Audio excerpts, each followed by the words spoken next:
My father held the microphone like a weapon that night. He stood in front of 50 guests at his annual Christmas party, pointed at my 13-year-old son Noah, and called him a failure, twice. The room laughed, not everyone, but enough.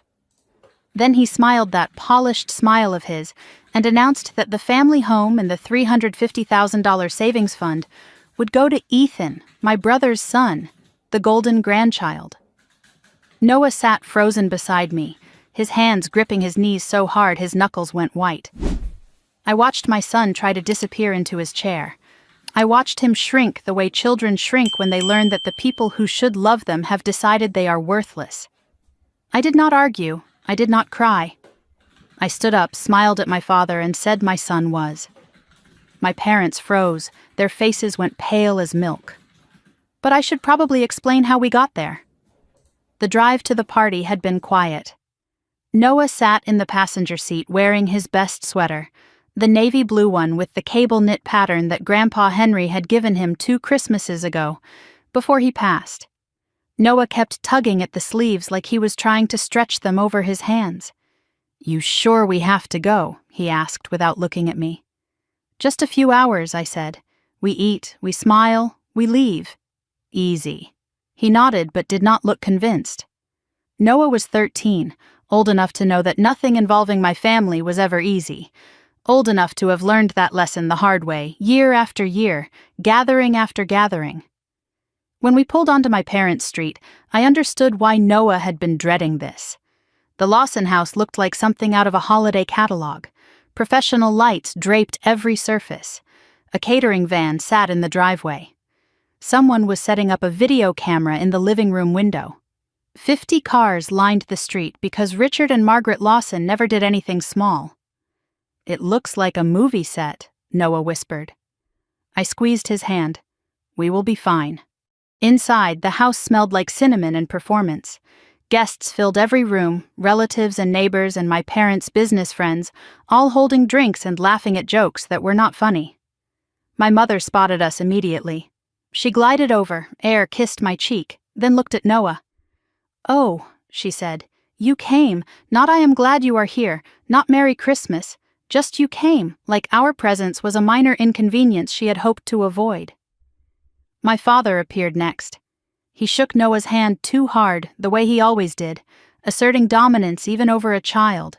"Still fixing broken things, Noah?" he asked with that smile that was not really a smile. "Maybe one day you will fix something that matters." Noah forced a polite laugh. The laugh kids learn when they figure out that showing pain makes things worse. I felt my jaw tighten but said nothing. Not yet. We found seats near the back of the living room. Noah pulled out his phone, not scrolling, just holding it like a shield.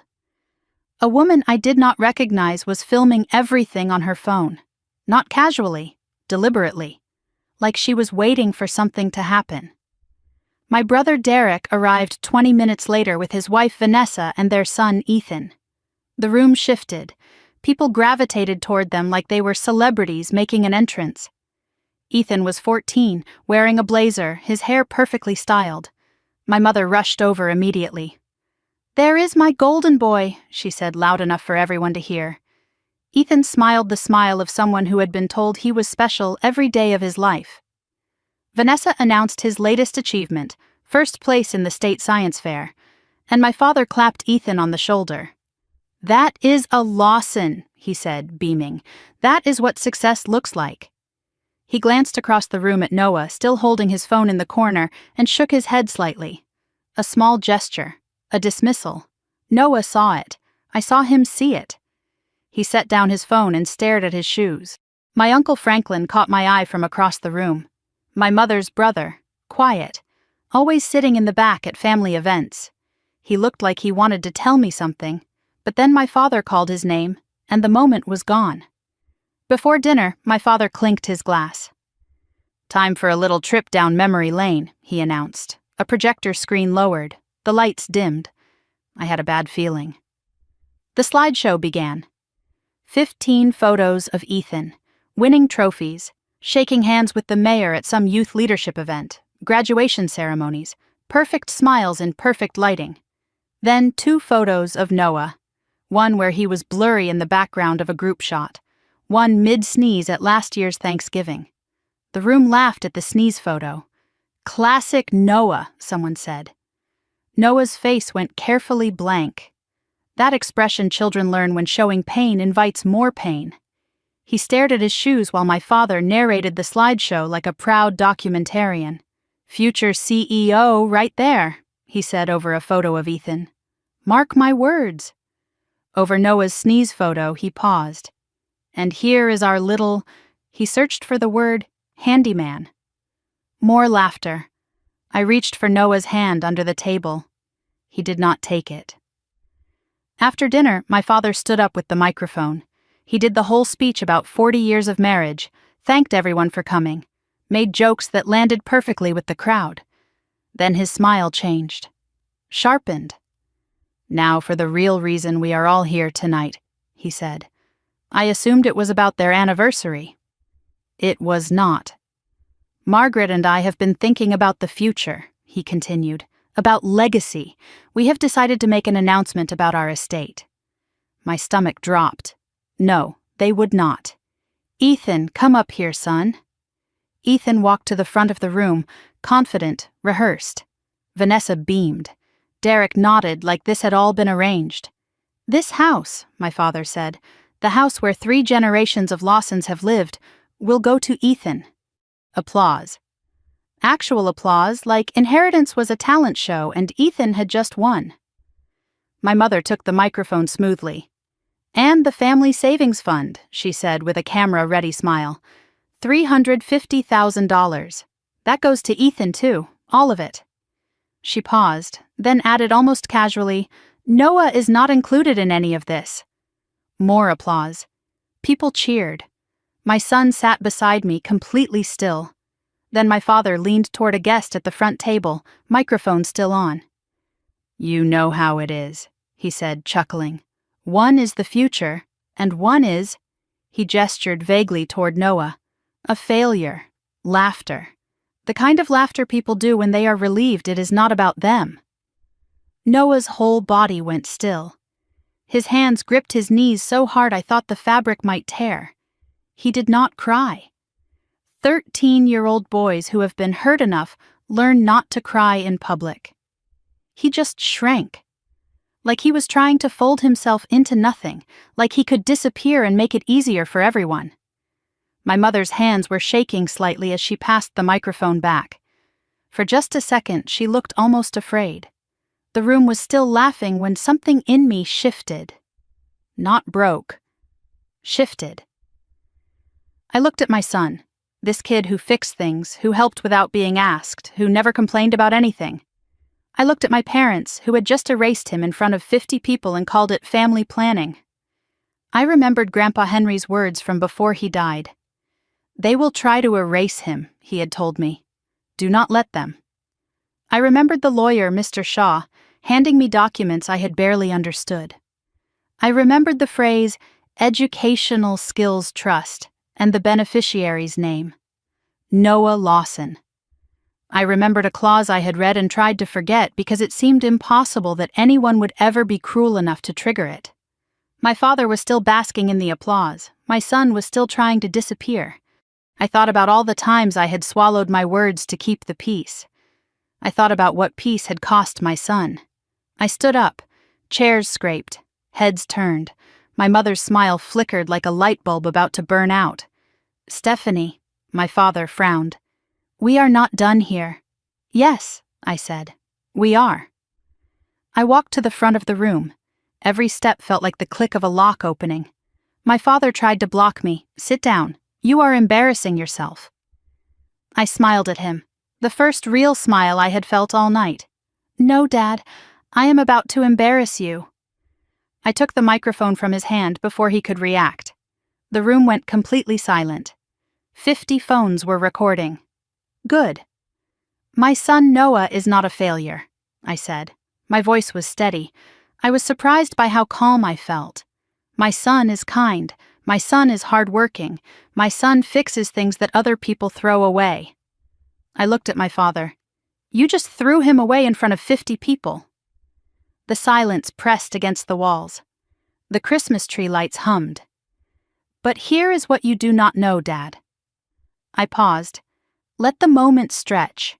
Grandpa Henry saw exactly who you are, and he made arrangements. My mother's face went white. "My son is the legal beneficiary of Grandpa Henry's Educational Skills Trust," I said. "And what you just did, publicly excluding him, humiliating him, calling him a failure, that triggers a very specific clause." Uncle Franklin stood up in the back of the room. He did not say anything. He just stood, like he was ready for something. "My son is," I said, and I looked at Noah. He was staring at me with wide eyes, not scared, hopeful. For the first time all night, hopeful. I looked back at my parents. "My son is the person Grandpa chose. And now—" I smiled. The next words would change everything. My parents went pale. 50 people stared at me like I had just pulled a grenade from my purse. My father's mouth hung open, but no words came out. My mother gripped the edge of the table like she might collapse. The only sound in the room was the soft hum of Christmas music that someone had forgotten to turn off. 2 years ago, I said into the microphone, Grandpa Henry created an educational skills trust. I let that sentence land, watched it ripple through the room. "He did not tell you, Mom. He did not tell you, Dad. He told me. Because he knew exactly what kind of family this is." My mother flinched. Actually flinched, like my words had physical weight. "The trust is specifically designed for vocational and skills-based education," I continued. "Not college prep, not academic achievements, skills. The kind Noah actually has. Grandpa Henry was a mechanic his whole life. He knew that hands that fix things are worth more than hands that just applaud." My father found his voice. "This is ridiculous. Dad never mentioned any. He was not your dad, Richard." I cut him off. "He was Mom's dad. And he saw how you treated people who did not fit your definition of success." My mother whispered something to my father. I could not hear all of it, but I caught 3 words. "I told you." Her face was gray. "But here is the part you really need to understand," I said. Grandpa Henry was not naive. He knew someone might try to push Noah aside. So he added a protection clause. I paused, making sure every phone in the room was still recording.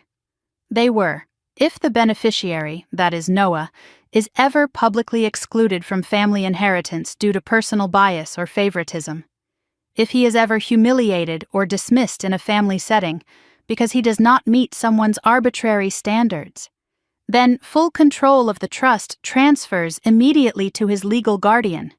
That is me. The words hung in the air like smoke. "Dad, you just stood in front of 50 witnesses and called my son a failure. You announced he was excluded from the family estate because, what was it, 1 is the future and 1 is a failure. That is not opinion. That is public exclusion based on personal bias. On camera." I watched understanding spread across the room like a slow wave. Some guests looked uncomfortable. They had laughed at Noah too. Others pulled out their phones, checking what they had recorded. A few started whispering to each other. My father's expression cycled through confusion, then disbelief, then something I had never seen on Richard Lawson's face before. Fear. Vanessa grabbed Ethan's arm and started pulling him toward the side door. Her face was red, not from embarrassment, from fury. She wanted out before this got worse. My father charged toward me, crossing the room in 3 steps. "Give me that microphone. You are making a fool of yourself." I stepped back, keeping it out of reach. "No, Dad, I am making a record." "This is insane," he sputtered. Henry was sick at the end. He did not know what he was signing. "You manipulated a dying old man. Any lawyer will tear this apart in 5 minutes." "Grandpa Henry signed this document 3 years before he died," I said calmly. "He was in perfect health. It was witnessed by his attorney and notarized by the state of Ohio. And if you want to contest it, there is an anti-contest clause too. Anyone who challenges the trust forfeits any claim to Henry's other assets." I smiled. Did you know Grandpa owned property in Florida? I did not either. Until the lawyer told me. My father's face went from red to purple. You ungrateful little... Careful, Dad. 50 phones. Remember? Murmurs spread through the room. Someone near the back said loud enough to hear, "Did he really call that kid a failure?" Another voice answered, "I have it on video." The narrative was already shifting beneath my father's feet. Derek stood frozen by the Christmas tree. My brother, the golden son, the one who had always stood with our parents. He looked at Vanessa, then at our parents, then at me. For the first time in my life, I could not read his expression. Then a voice came from the back of the room. "She is telling the truth." Everyone turned. Uncle Franklin, my mother's younger brother, was standing with his hands in his pockets and his face grim. He had been quiet all night, sitting in the back like he always did at family events. He and my mother had some falling out years ago that no one ever explained. But he had stayed close to Grandpa Henry until the end. "I was there when Henry signed that trust," Franklin said. He walked slowly toward the front, every eye following him. I witnessed it. So did Henry's attorney, Bernard Shaw. Henry knew exactly what he was doing. He was sharper at 82 than most people are at 40. Franklin stopped in front of my father and looked him dead in the eyes. "Richard, you have spent 20 years treating people like they are either useful or worthless. Henry watched you do it to Patricia. He watched you do it to me. He watched you do it to Stephanie. He was not going to let you do it to that boy." Franklin looked at Noah, and his voice softened. "Henry talked about you, kid. He said you had good hands and a better heart." My mother looked like she might faint. "Franklin, you knew? All this time?" "I tried to tell you, Maggie. You did not want to hear it." Something passed between them. Old pain, old silence, old betrayal. Franklin reached into his jacket and pulled out a folded piece of paper. "Henry gave me a copy. Just in case." The whispers in the room became louder. Guests were no longer hiding their conversations. "I cannot believe he said that about a child." "Did you see the slideshow?" "Only 2 pictures of the kid. I always thought there was something off about this family." An older couple near the door quietly grabbed their coats. The wife said to my mother, "Margaret, this is not what we came for." They left without saying goodbye. 3 more couples followed within minutes. Vanessa stormed back into the room, Ethan trailing behind her. "This is a scam," she shouted. "She planned this whole thing. That old man's money was supposed to go to family, real family." I looked at her. "Noah is real family. You just forgot." Vanessa turned to Derek. "Derek, say something." My brother opened his mouth, closed it, then just shook his head. "I do not know what to say, Vanessa." Her eyes went wide with betrayal. In all the chaos, I noticed Ethan. He was not smiling anymore. He was not basking in the attention. He was looking at Noah with an expression I could not identify. Not hatred. Something closer to recognition. My mother suddenly sat down heavily, like her legs had given out. She pressed her hand to her chest. "I need to. I cannot." My father did not even look at her. He was too busy calculating his next move. Then, in the middle of all the arguing and whispering and panic, a small voice cut through everything. "Can I say something?" Everyone turned. Noah was standing up. My 13-year-old son, who had been called a failure in front of 50 people, was standing up. His hands were shaking slightly, but his voice was steady. "I did not know about any trust," he said. "I did not know Grandpa left me anything. I just knew he was the only one here who ever made me feel like I was not broken." He looked at my father, then my mother. "I am sorry I am not what you wanted. I am sorry I like fixing things instead of winning trophies. But I am not a failure. I am just different." The room was completely silent.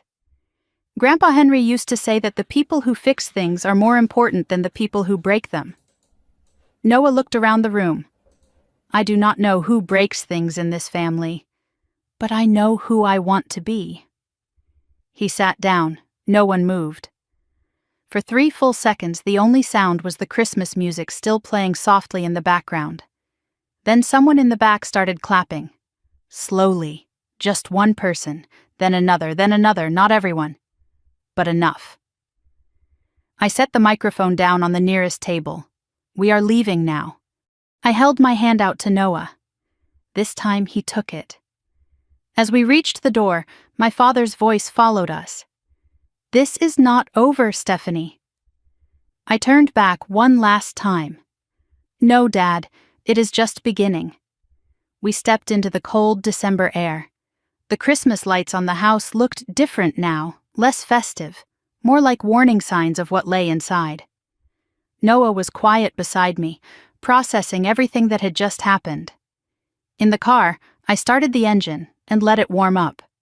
The silence between us was not uncomfortable.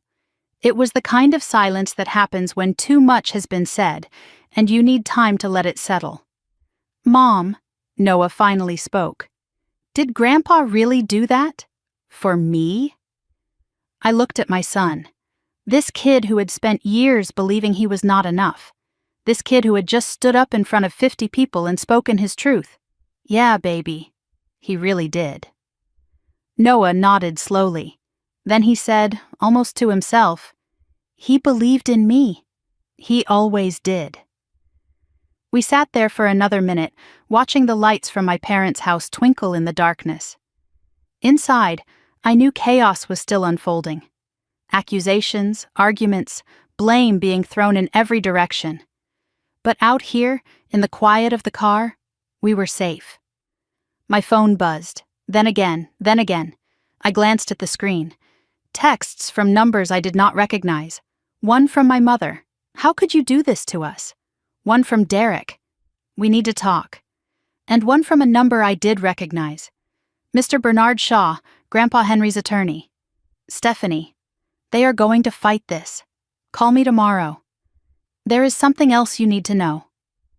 I stared at that last message as the Christmas lights faded in my rearview mirror. Something else. Of course there was. With this family, there was always something else. Mom, Noah asked, are you okay? I put down my phone and pulled out of the parking spot. I am okay. We are okay. What happens now? Now we go home. Tomorrow I call the lawyer. And then we figure out what Grandpa Henry really left us. Not just the money, Noah said quietly. Right? I glanced at him. He was looking out the window at the dark streets passing by. No, I said, not just the money. He left us a way to fight back, Noah said. He knew they would do this, and he prepared for it. I did not answer right away because he was right. Henry had seen this coming years ago. He had built something specifically designed to protect Noah from the people who should have loved him. He had known exactly what kind of family we were dealing with. The only question now was what else Henry had known, what else he had prepared, and whether it would be enough to win the war that was just beginning. We pulled into our driveway 20 minutes later. The house was dark and quiet. Normal, safe. Inside, I made us both hot chocolate, our tradition after hard days. We sat at the kitchen table without talking, just existing in the same space, recovering from what we had been through. Finally, Noah looked up. Mom? Thank you. For what? For standing up, for saying I was not a failure, in front of everyone. I reached across the table and took his hand. You are not a failure. You never were, and I will spend the rest of my life making sure you know that. He squeezed my hand back. I know. I think I finally know. After Noah went to bed, I sat alone in the kitchen with my phone. Mr. Shaw's message glowed on the screen. There is something else you need to know. I typed back 2 words. I am ready. His response came quickly. Tomorrow, 9 a.m. My office. Bring the documents Henry gave you. And Stephanie, do not answer calls from your parents tonight. Whatever they say, it is not true. I stared at that last sentence. Whatever they say, it is not true. What else had Henry discovered? What else had he documented? And what had my parents been hiding that required a warning like that? I turned off my phone, finished my cold hot chocolate, and went to check on Noah. He was already asleep, still in his good sweater, the one Henry had given him. His face was peaceful in a way I had not seen in months. "Sleep well, baby," I whispered from his doorway. "Tomorrow we keep fighting." Then I went to my own room and did not sleep at all. I just lay there in the darkness, thinking about my father's face when I took that microphone, thinking about my mother's shaking hands, thinking about the clause Henry had written, knowing exactly what his own family was capable of, and thinking about Mr. Shaw's words. "There is something else you need to know. Whatever it was, I would find out tomorrow, and whatever it took, I would protect my son." Henry had given me the tools. Now it was up to me to use them. The house was dark when we pulled into the driveway that night. Noah had not spoken since we left my parents' street. The silence was not uncomfortable. It was the kind of silence that happens when too much has been said, and you need time to let it settle. Inside, I turned on the kitchen light and started making hot chocolate. Our tradition after hard days. Noah sat at the table, still wearing his good sweater, tracing patterns on the wood with his finger the way he did when he was processing something big. "Mom," he said without looking up, "can you tell me about Grandpa Henry? What do you want to know? Not the stuff everyone says. The real stuff. Why he picked me. Why he saw something nobody else does." I set down the mugs and sat across from him. The clock on the wall ticked quietly. Outside, a car passed by, headlights sweeping across the window. "Okay," I said.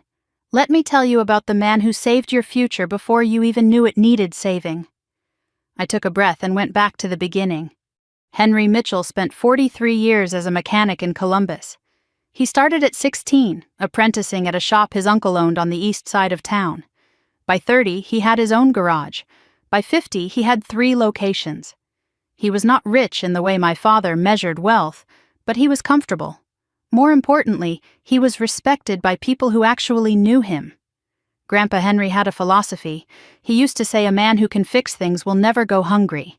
He believed in work you could touch, results you could see. He had no patience for people who measured worth in degrees and titles, paper credentials, he called them. "Show me what your hands can do." What most people did not know was that Henry was the failure in his own family. His 2 brothers became a doctor and a lawyer. His parents never stopped reminding him that he could have been more. At family gatherings, he was the one they talked around, not to. He carried that wound his whole life, quiet, hidden, but never healed. "That is why he understood you," I told Noah, "because he lived it."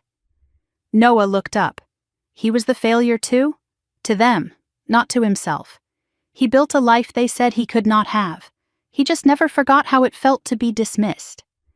On the counter behind Noah, I could see the old toolbox Henry had left him. The one Noah had never opened because it hurt too much. Tonight, something told me it was time. "The first time Henry met you, something changed in his face," I continued. "You were 4. It was a family picnic at Alum Creek. You had found a broken flashlight and were taking it apart on a blanket while everyone else played horseshoes." Noah smiled slightly. "I remember that. Sort of. Everyone else ignored you or told you to stop making a mess. But Henry walked over, sat down next to you, and said, 'Show me what you are doing.' That was the beginning. He saw something in you that day, something he recognized." After that, every other Saturday I would drop Noah at Henry's house. They would disappear into the garage for hours. I would come back to find them both covered in grease, grinning like conspirators who had just pulled off a heist. Those were the only days Noah seemed truly happy. The big project came when Noah was 10. Henry gave him the ultimate challenge. An old Zenith radio from the 1950s. Completely dead. "Your great-grandmother listened to this during the war," Henry told him. "Think you can bring it back?" I remember Noah's eyes that day. They lit up in a way I never saw at school or family events. This was his language. This was his world. It took them 4 months. Henry did not just show Noah how to fix it, he made Noah figure it out. "I will teach you how to think," Henry said. "The rest you will teach yourself. They tracked down vintage parts from specialty shops and online auctions. They learned about vacuum tubes and capacitors and circuits. Noah's notebook from that project was 60 pages long, filled with diagrams and notes and questions. The day the radio crackled to life, Noah cried. Not sad tears. The kind of tears that come when you realize you are capable of something you did not know you could do. Henry put his hand on Noah's shoulder and said 5 words I will never forget. See, you are not broken. You just work different. Noah used that phrase like armor for years. Every time someone made him feel less than, he would whisper it to himself. You are not broken. You just work different. The Zenith radio still sat in Noah's room. He had not turned it on since Henry's funeral. I wondered if he would ever be ready. That boy has a gift, Stephanie, Henry told me once. Do not let them beat it out of him. Who? I asked. He just looked at me. We both knew who. I found out later that Henry kept a journal. He wrote about Noah more than anyone else in the family, more than his own daughter, pages and pages about this boy who reminded him of himself. 3 years before the Christmas party, Henry called me one afternoon. It was unusual. He usually just showed up. Come over, he said, alone. There is something we need to discuss. His voice had an edge I had never heard before. I drove to his house not knowing what to expect. He sat me down at his kitchen table with coffee he had made too strong, the way he always did. I have been watching this family for 40 years, he said. I watched them do it to me. I watched them do it to Franklin. I watched them do it to Patricia. Now I am watching them do it to Noah. What do you mean? I asked. He explained what he called the Lawson sorting system. Richard needed someone to be the failure so he could feel like the success. It was never about achievement, it was about hierarchy. They pick the golden child and they pick the scapegoat, Henry said. And once you are sorted, you do not get resorted. My hands were cold around the coffee cup. I knew he was right. I had lived it.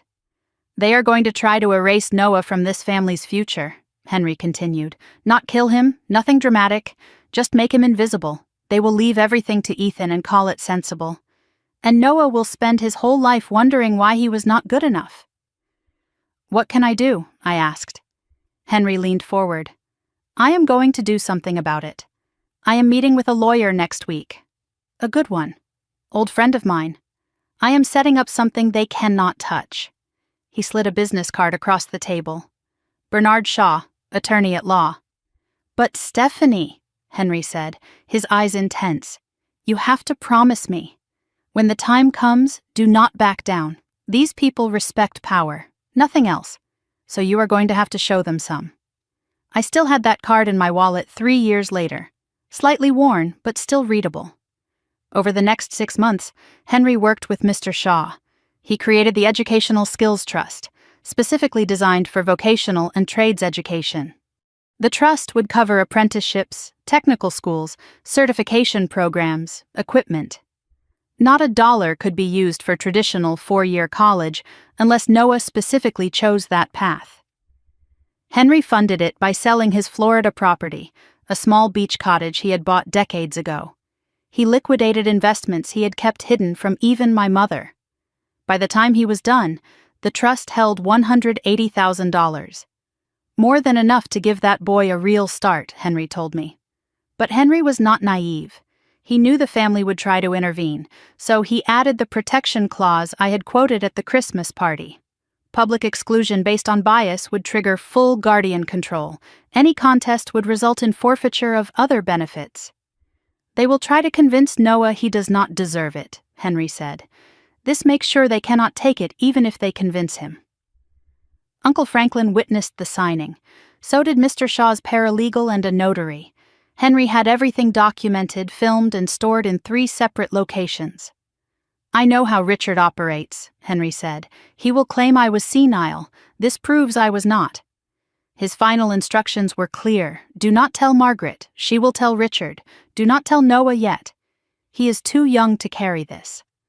And Stephanie, when they cross the line, and they will, do not hesitate. You will know the moment when it comes.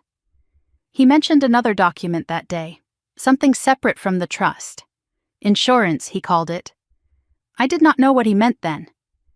I was starting to wonder if tonight was the night to find out. Noah had finished his hot chocolate by the time I finished the story. "So Grandpa saw it coming," he said quietly. "All of it. He saw it because he lived it. He did not want that for you." After Henry died, Mr. Shaw gave me a sealed envelope. "Henry said to open this when you are ready," Shaw told me. "You will know when." I had kept it in my dresser drawer for 2 years, unopened. Tonight, something told me it was time. I got the envelope and sat back down with Noah. We opened it together. Henry's handwriting was shaky but clear, written in the months before he passed. "Dear Stephanie, if you are reading this, something happened. Something I hoped would not but knew probably would. I spent my whole life being the wrong kind of son. Too simple, too rough. Not impressive enough for the family name. I see the same thing starting with Noah. The same looks. The same dismissals.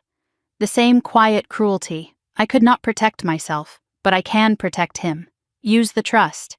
Use whatever you have to. Do not let them make him small. And tell Noah this.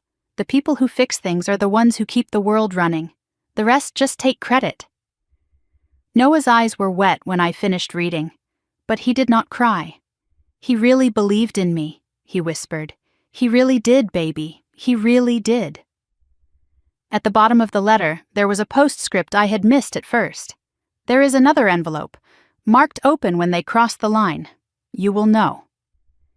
I went back to the dresser and searched the drawer. Behind some old papers, there it was.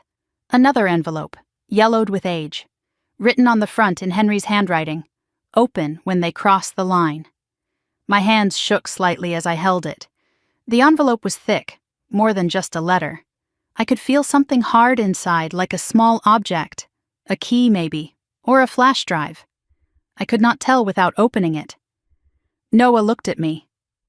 "Are we opening it?" I thought about the party, about what my father had said, about the texts waiting on my phone. "They crossed the line tonight," I said. "They definitely crossed it." But something stopped me. "Mr. Shaw's text from earlier. There is something else you need to know. Maybe I should wait. Maybe he needed to be there." "Tomorrow," I told Noah. "We will open it tomorrow with Mr. Shaw." Noah yawned. The exhaustion of the night was finally hitting him. "Mom," he said at his bedroom door, "thanks for standing up for me tonight." My heart cracked in the best way. Always, baby, always. After Noah went to bed, I sat alone in the kitchen with both letters in front of me. My phone buzzed. Another text from my mother. "You have no idea what you have started." I stared at the screen, then typed back 4 words. "Yes, I do." Then I blocked her number. In the drawer upstairs, Henry's second envelope waited. Whatever was inside, it had waited 2 years. It could wait 1 more night. But something told me tomorrow was going to change everything again. I woke to silence the morning after Christmas. The kind of silence that feels fragile, like glass about to shatter. Sunlight came through the curtains, soft and golden. For 3 seconds, I forgot everything that had happened. Then I remembered, and I checked my phone. 47 missed calls, 83 text messages, 12 voicemails. I did not open any of them yet. I needed coffee first. I needed to be ready for whatever was waiting in those messages.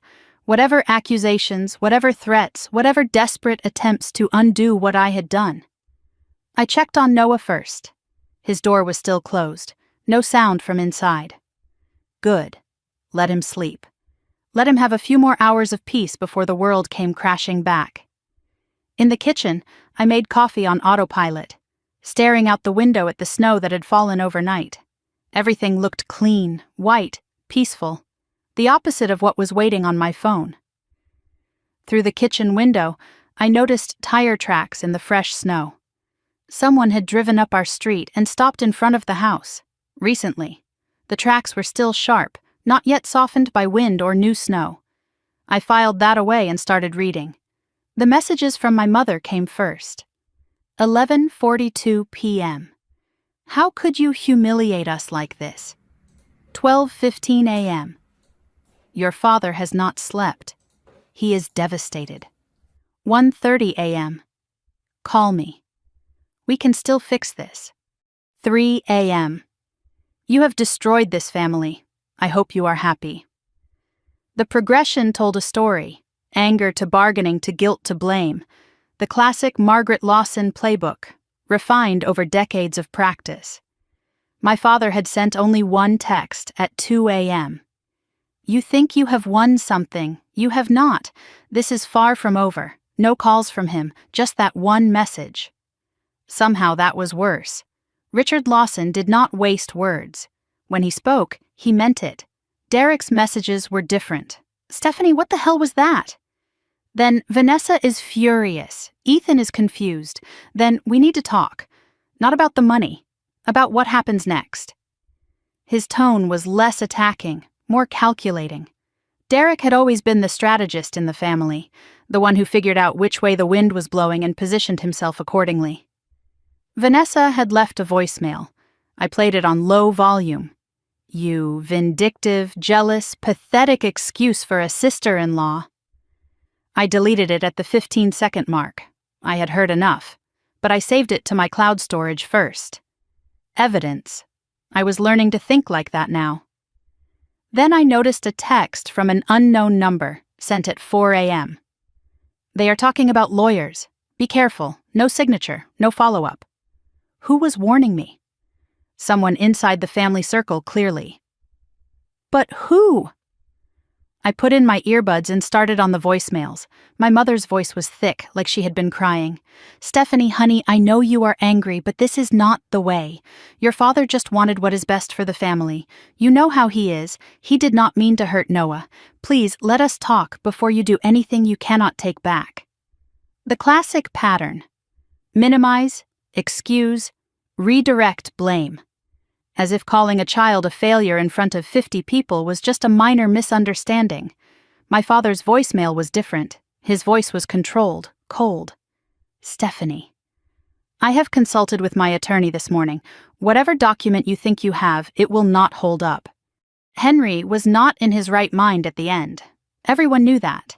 If you pursue this, you will lose more than you gain. Think about Noah's future. Think about what this will do to him. Using Noah as leverage. Of course. Richard always found the pressure point. Derek's voicemail was calmer than the others. Hey, it is me. Look, last night was a lot, for everyone. I am not calling to fight. I am calling because I think we can work something out. You, me, no parents, just siblings. Call me back. I was not sure if this was genuine or a trap. Probably both. Derek never did anything without calculating the angles. One voicemail surprised me. Aunt Caroline, my mother's cousin, rarely involved in family drama. Stephanie, I just want you to know. I saw what happened. I recorded some of it. What they did to that boy was wrong. If you need a witness, I am here. I saved that one twice. The last voicemail was from Mr. Shaw, left at 7 a.m. Stephanie, call me as soon as you wake up. They have already contacted me. And there has been a development. We need to meet today. A development. That word sat heavy in my stomach. I heard Noah's door open around 10. He shuffled into the kitchen, still in his pajamas, his eyes going straight to my phone on the table. How bad is it? He asked. I did not lie. Pretty bad. He poured himself cereal and sat across from me. The Christmas tree lights blinked in the living room, cheerfully oblivious to the war being waged around them. Are they going to try to take the trust away? Noah asked. They might try. They will not succeed. How do you know? Because Grandpa Henry knew exactly who he was dealing with. He prepared for this. Noah pushed his cereal around the bowl without eating it. The spoon clinked against the ceramic in the quiet kitchen. Mom, why do they hate me? The question hit me like a physical blow. They do not hate you, Noah. They just do not understand you. What is the difference? I did not have a good answer for that. Sometimes there was no difference at all. Noah was quiet for a long moment. Then, very softly, he said something that broke my heart. Sometimes I thought they were right. About what? About me being a failure. About me not being good enough. His eyes were wet now. I thought maybe if I tried harder, if I got better grades, if I was more like Ethan. I thought I was broken, Mom. I really did. I moved to his side of the table and pulled him into a hug. You are not broken. You have never been broken. You are exactly who you are supposed to be. And anyone who cannot see that? That is their failure, not yours. He cried then, really cried. For the first time in years, he let himself fall apart. I held him and let him, my own tears falling into his hair. When Noah finally pulled back, he wiped his eyes and said something that surprised me. I want to open Grandpa's toolbox, the one he left me. I think I am ready now. We went to Noah's room together. The toolbox sat in the corner where it had been since Henry's funeral. Navy blue metal, scratched and dented from decades of use. Noah had never opened it. Too painful. He knelt down, hands hesitating on the latches. You sure you want to do this? I asked. He nodded, clicked the latches open. The smell hit us first. Machine oil and metal, the smell of Henry's garage, tools arranged with precision, wrenches, screwdrivers, pliers, all worn smooth from use, each one in its place, organized the way Henry organized everything. Noah touched them one by one, like he was greeting old friends. Then he found the hidden compartment. Underneath the top tray, a false bottom. Mom, look at this. He lifted it carefully. Inside was a small leather pouch, a folded piece of paper, and a USB drive. Noah unfolded the paper. Henry's handwriting. Noah. These tools built my life. Now they are yours. Build something good. Grandpa H. Below that was a postscript. The drive is for your mom. She will know when to use it. Noah looked at me. What is on it? I do not know, but I think we are about to find out. The leather pouch contained a single item, a small brass key, no label, no note explaining what it opened. But it looked old, older than the toolbox itself. I left Noah examining the tools while I went to call Mr. Shaw. I needed to tell him about the USB drive. I needed to understand what development he had mentioned. As I picked up my phone, I glanced out the kitchen window and froze. The tire tracks I had noticed earlier. They led to a car. A black Mercedes parked 3 houses down, facing our house. Engine running, exhaust visible in the cold air. I knew that car. Richard's car. He was sitting in the driver's seat watching our house. I stepped back from the window instinctively. How long had he been there? Was he waiting for us to leave? Waiting to approach? Or just watching, reminding us he was there? I could call the police, but what would I say? My father is parked on a public street? I could confront him, but that was probably what he wanted. I could ignore him, but that felt like giving him power. I chose option 4, document everything. I used my phone to photograph the car, the license plate, the timestamp, saved them to my cloud. Then I texted Mr. Shaw. My father is parked outside my house watching us. Call me now. As I watched, another car pulled up behind Richard's Mercedes. A woman got out, not my mother. She walked to Richard's passenger door, got in. They talked for several minutes. I could not see her face clearly, but something about her posture seemed familiar. Confident, professional, like someone used to being in control. After about 10 minutes, the woman got out of Richard's car. She did not look toward our house. Deliberately, it seemed. She got back in her own car and drove away. Richard stayed. My phone rang. Mr. Shaw. Stephanie, I got your message. Is he still there? Yes. Who is he talking to? There was a woman. A pause. What did she look like? I described her as best I could. Middle-aged, dark coat, confident walk. Another pause, longer this time. I was afraid of this. Afraid of what? Stephanie. That might be Helen Rourke. Who? Richard's attorney. She is aggressive. If he is meeting with her on Christmas morning, he is planning something significant. My stomach dropped. Like what? Like trying to have you declared unfit, or claiming Henry was incompetent, or both. Noah's voice came from the doorway. Mom, who is outside? I turned. He had seen the car. It is okay, I said, though it was not. Just stay inside. Is that Grandpa Richard? I did not answer. That was answer enough. As we watched, Richard finally started his car. He pulled away slowly, deliberately, but not before looking directly at our window. Not before raising his hand in a wave that was not friendly. A wave that said, I see you. I am coming. Mr. Shaw's voice in my ear pulled me back. Stephanie, we need to meet today. Bring the USB drive. And whatever is in that second envelope. Because if Richard is involving Helen Rourke, this just became a war. That night, after Noah went to bed, I sat alone in the kitchen. The USB drive and the brass key sat on the table in front of me. Henry's weapons, waiting to be used. Around 11, my phone rang. An unknown number. I almost did not answer. Is this Stephanie Lawson? A woman's voice, low and cautious. Who is this? My name is Patricia. Patricia Lawson. My blood went cold.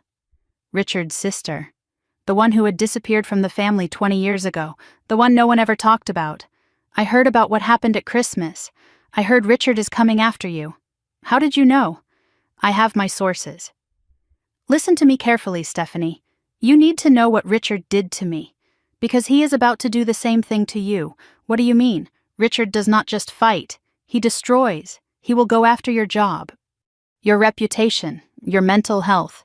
He will try to take Noah from you. How do you know? A pause. A breath. Because he took my daughter from me. And no one believed me until it was too late. The line went dead. I sat in the dark kitchen, phone still pressed to my ear. Richard's sister, a daughter no one mentioned, a pattern I was only beginning to see. Everything I thought I knew about my family was just the surface. The real secrets were buried much deeper, and Richard knew where all of them were.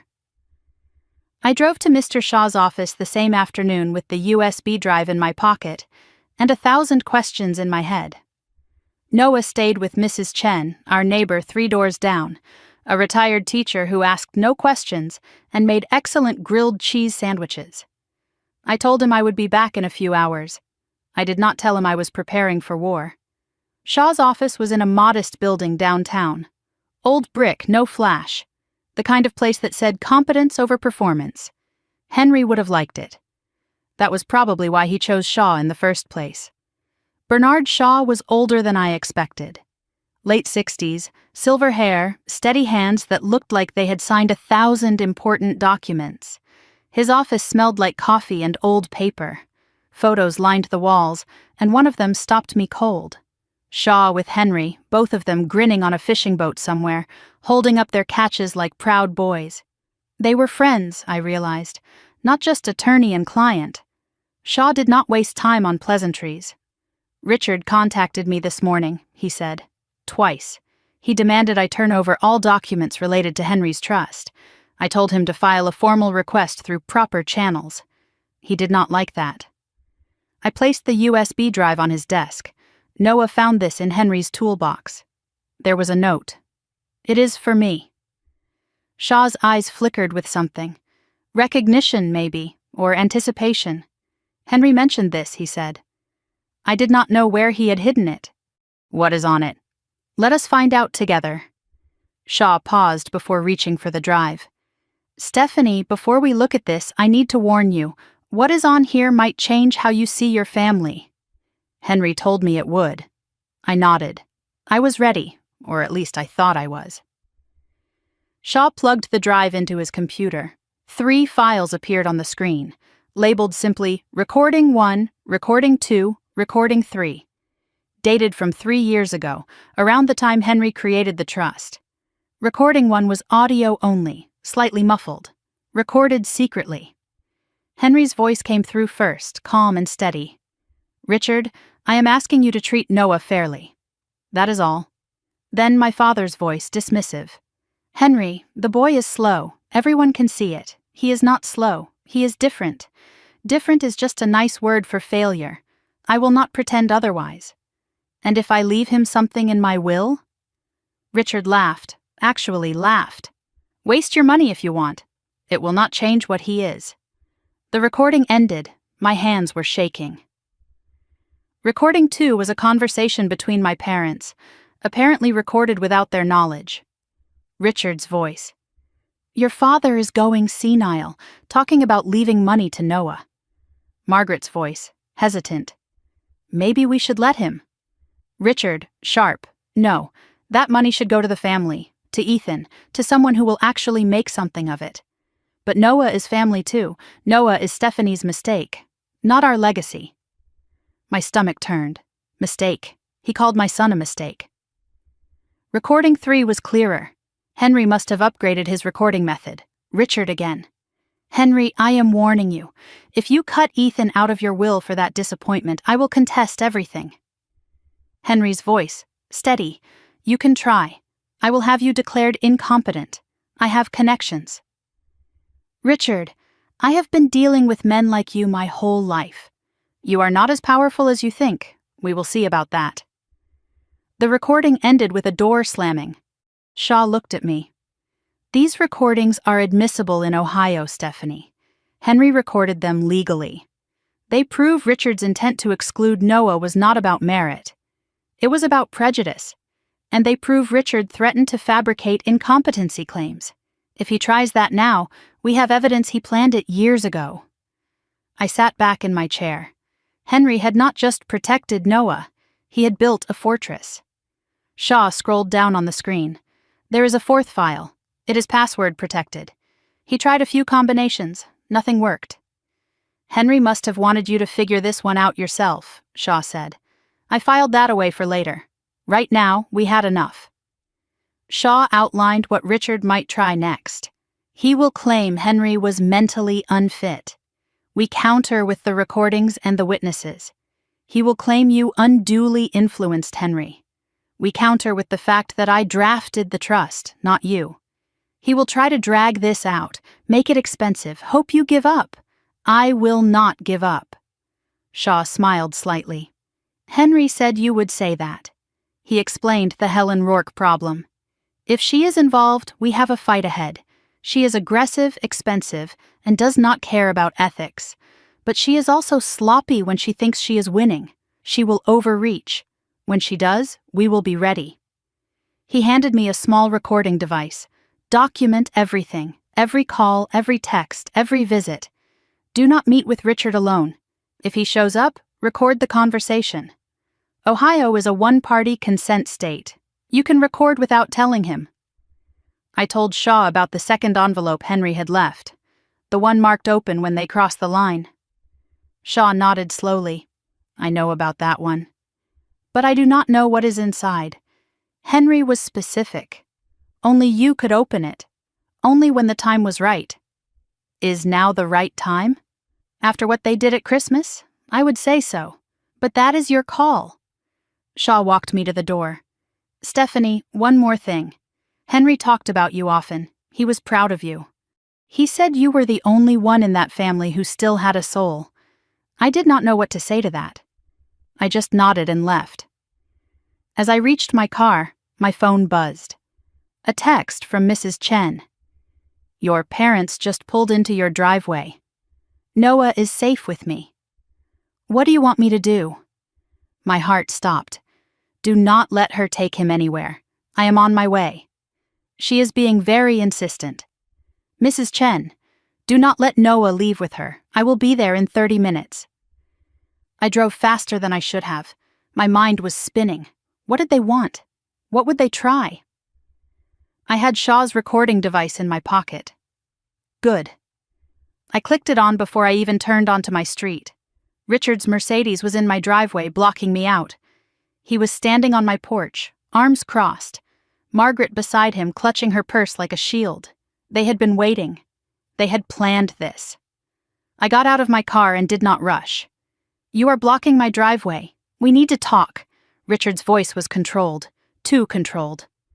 So talk, inside. This is a family matter. It became a public matter when you announced it to 50 people, Dad. He flinched. Good. I unlocked the door and let them follow me in. Better to have this on my territory. Better to have it recorded. We stood in the living room. No one sat down. Stephanie, I am going to be direct, Richard said. That would be a first. His jaw tightened. Whatever document you think Henry left, it will not hold up in court. My lawyer disagrees. Your lawyer is a small-town nobody. I have hired Helen Rourke. I know, I saw you meeting with her this morning. While you were parked outside my house, that caught him off guard. His eyes narrowed. Margaret stepped forward and for a moment her mask slipped. She looked exhausted. Old in a way I had never noticed before. Stephanie, please, can we just talk? Without the lawyers, without the threats? As a family? She started crying. Soft, practiced tears. Your grandfather would not have wanted this. He loved all his grandchildren. He loved Noah. Did he ever tell you he loved Ethan, Mom? She did not answer. The tears kept coming. Dad would never have excluded Ethan from everything. You must have influenced him somehow. I have recordings, Mom. The tears stopped. Fast. Recordings of Dad telling Grandpa Henry that Noah was a mistake. Recordings of Dad threatening to have Grandpa declared incompetent. Recordings of you saying nothing while Dad called your own grandson worthless. Margaret's face went white. She looked at Richard. Richard changed tactics. He held up his hands, the gesture of a reasonable man. Okay, let us all calm down. We can work something out. There is nothing to work out. Stephanie, be practical. We are family. We can split the trust. 50-50 between Noah and Ethan. Number 60-40 then. In Noah's favor, number. What do you want? I want you to leave my house. The reasonable mask crumbled. Richard slammed his hand on my coffee table, hard enough to rattle the picture frames. That boy will never amount to anything. He is a failure, just like you. You have been a disappointment since the day you were born. Everything I built, everything this family has, and you are going to destroy it for a kid who can barely read. The room went silent. He was breathing hard. His face was purple. My mother stood frozen, eyes wide. Then a voice came from the top of the stairs. I can read fine. We all turned. Noah stood there. I had not heard him come in. He must have come through the back door when he saw the cars. His face was pale, but his voice was steady. I read better than you think, and I heard everything you just said. I saw my mother reach toward Noah, an instinct maybe, or guilt. But Richard grabbed her arm and pulled her back. The gesture was rough, possessive. I had seen it before. I had just never let myself name what it was. Get out of my house, I said. Richard was still breathing hard. Stephanie, now, you cannot. I can. And I am. You have 30 seconds before I call the police. Margaret made one last attempt. Stephanie, please. We are your parents. We love you. You love control. That is not the same thing. We just want what is best for the family. You want what is best for yourselves. That is all you have ever wanted. She opened her mouth, closed it. For once she had nothing to say. Richard walked to the door slowly, trying to reclaim his dignity. He turned back one last time. You think Henry's little trust will protect you? You think those recordings matter? I will find a way to break all of it. I have been in this family for 35 years. I know where all the bodies are buried, Stephanie, all of them. Is that a threat? He smiled. Cold, empty. It is a promise. He walked out. Margaret followed without looking back. I locked the door behind them, checked the back door, locked too. Then I went to Noah, still standing on the stairs. I am sorry you heard that. I am not, he said quietly. Now I know. Know what? That it was never about me being good enough. It was about them being broken. I pulled him into a hug. This kid, this incredible kid. Later, checking the back door more carefully, I noticed something I had missed before. Fresh scratches around the lock. Someone had tried to break in, recently. And the back door was how Noah had entered. It had been unlocked. It should not have been. I checked every window, every door. The scratches on the back lock bothered me. Had someone tried to break in? When? Last night while Richard was watching? Or earlier, while we were at Shaw's office? I told Noah we would be more careful. New locks, alarm system. Do not open the door for anyone without checking with me first. He nodded. He understood more than a 13-year-old should have to. That night, after Noah went to bed, my phone rang. Unknown number. I almost did not answer. A woman's voice, low and cautious.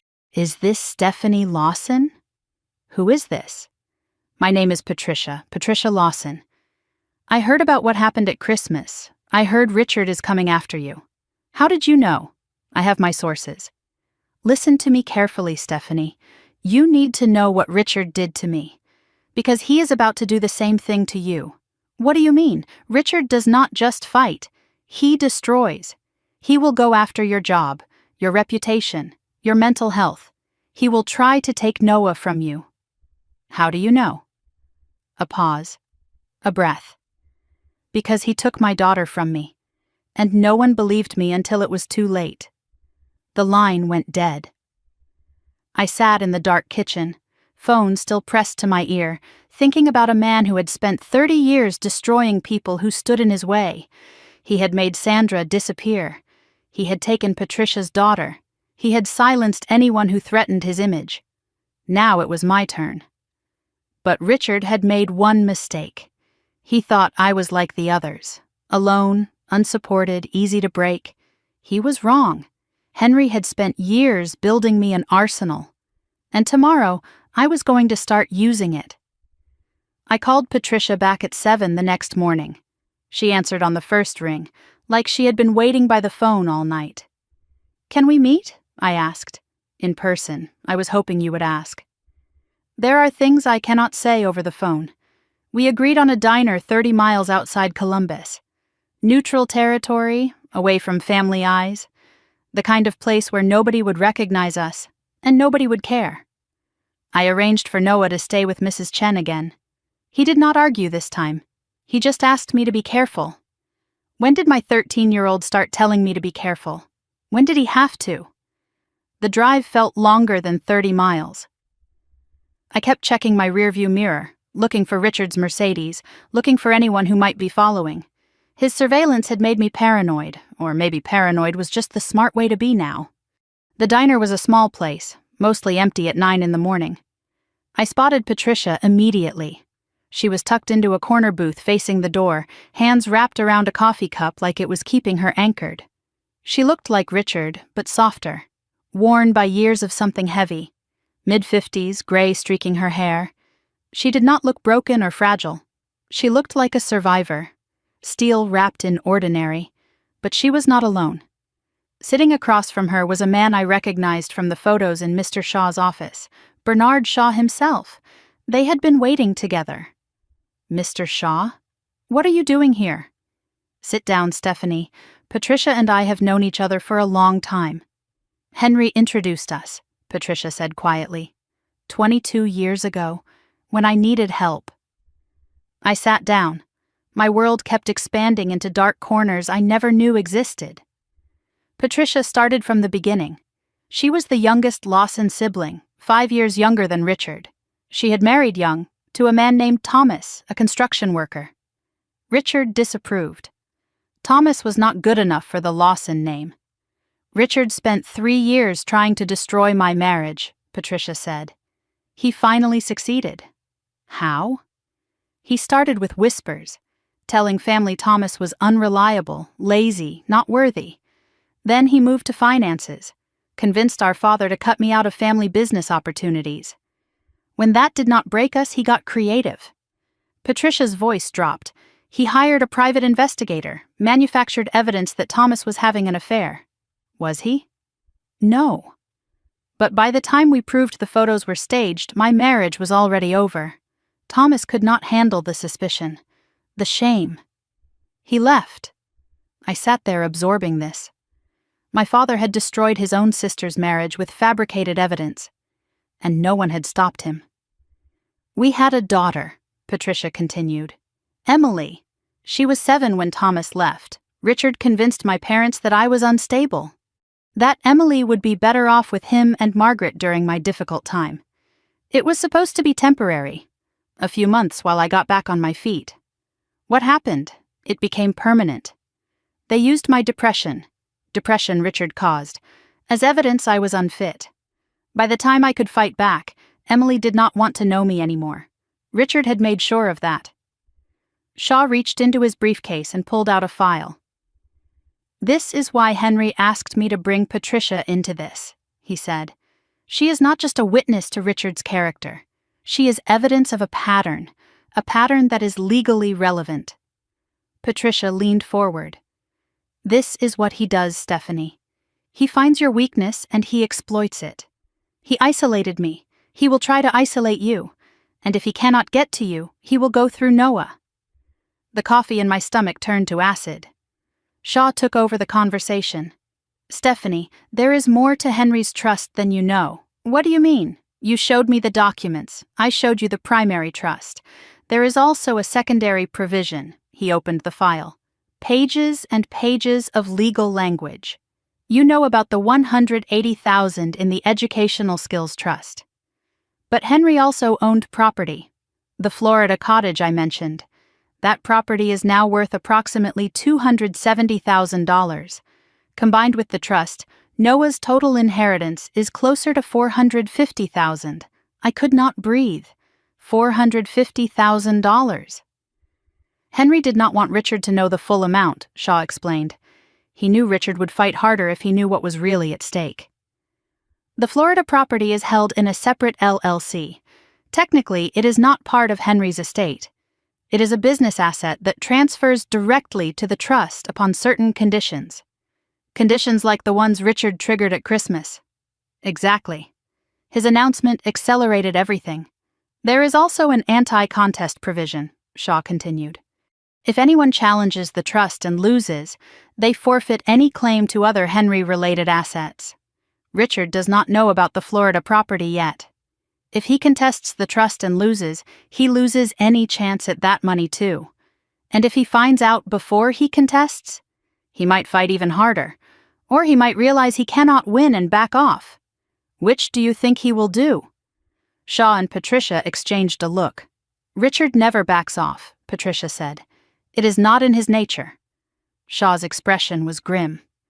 There is one more thing. Richard asked me a question that concerned me. He asked if the trust could be voided if the beneficiary voluntarily renounced it. My blood went cold. He is going to try to get to Noah directly. That is what I believe, yes. I had brought Henry's second envelope with me, as Shaw had requested. It sat on the table between us, yellowed and heavy with secrets. Henry's instructions were clear, Shaw said. Only you could open it. Only when Richard crossed the line. I think we are past that point. I agree. My hands trembled as I broke the seal. Inside was a letter, several photographs, and a small brass key that matched the one from Henry's toolbox. Patricia drew a sharp breath when she saw the key. I know what that opens. I unfolded the letter first. Henry's handwriting, steady, despite his age. Stephanie. If you are reading this, Richard has done what I always feared he would. The recordings on the USB are your shield.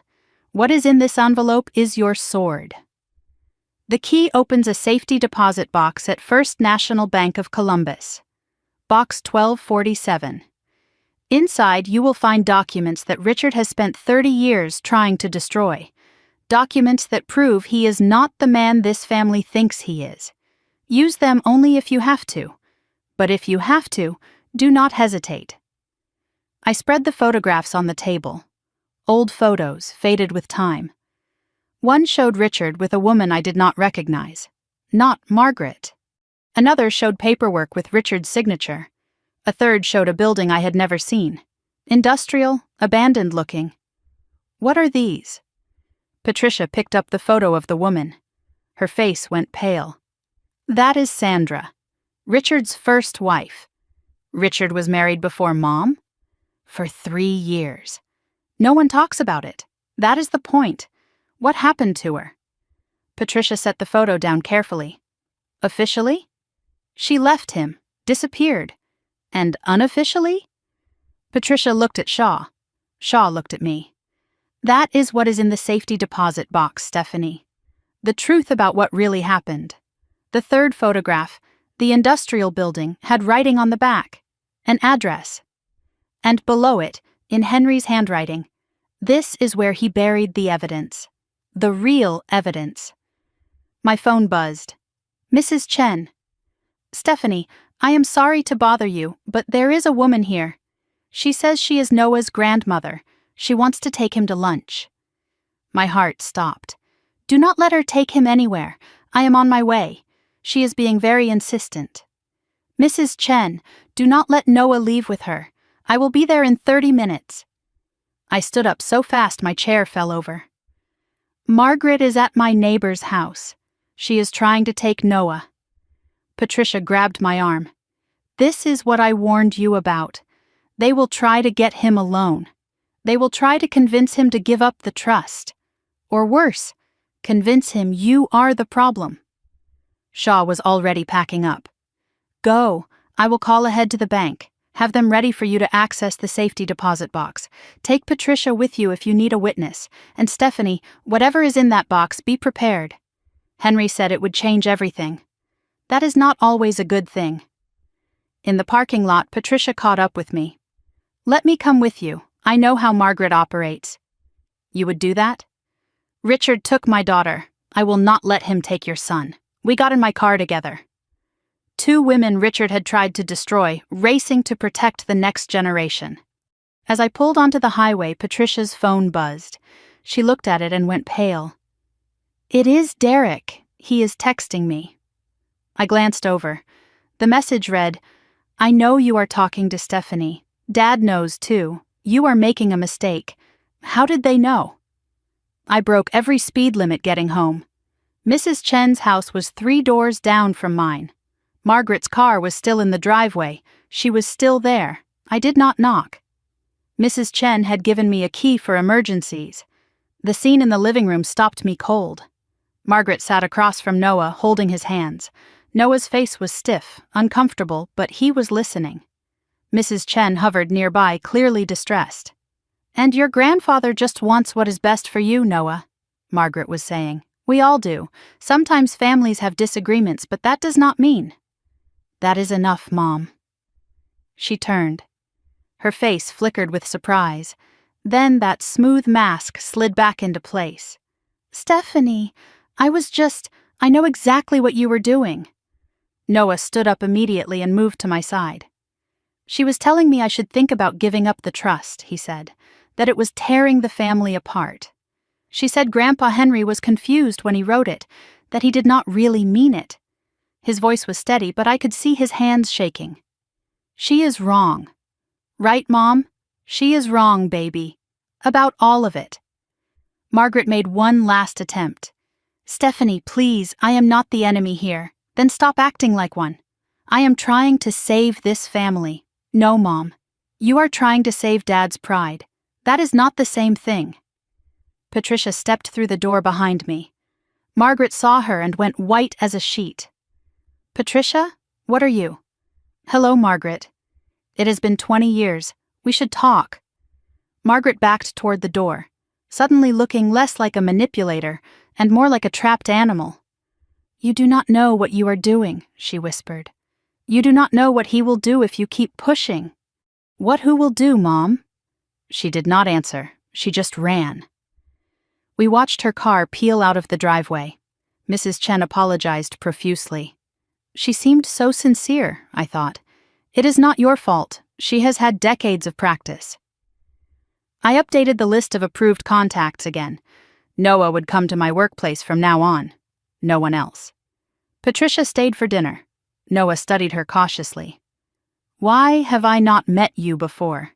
Because your grandfather Richard made sure of it. But that is a long story. I am getting used to long stories about this family. Patricia almost smiled. You are like your mother. That is good. Margaret's words kept echoing in my head.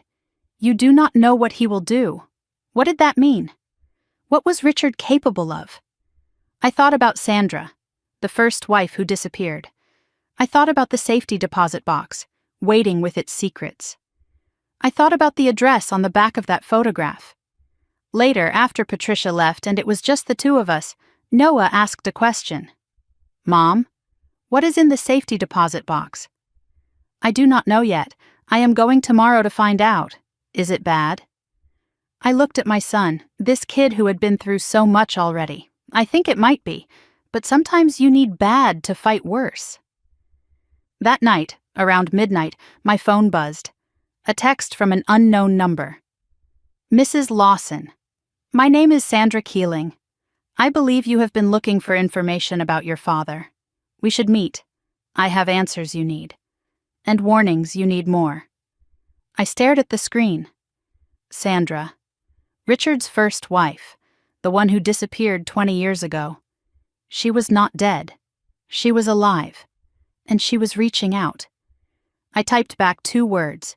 "When? Where?" Her response came quickly. "Tomorrow, 6 a.m. I will send you the address. And Stephanie? Bring everything you have on Richard, because what I am going to tell you, you will need proof that it is not just me being paranoid. What are you going to tell me?" A long pause. Then, what really happened the night I disappeared? I sat in the dark kitchen, phone glowing in my hand, thinking about all the ghosts Richard had created over the years, and wondering how many more were about to come back to haunt him. 2 weeks had passed since Christmas. Sandra and I had exchanged messages but had not met yet. She was cautious, wanted to make sure she was not being tracked. "Richard has eyes everywhere," she had written. "Give me a few more days to be safe." I understood paranoia now. I was living it.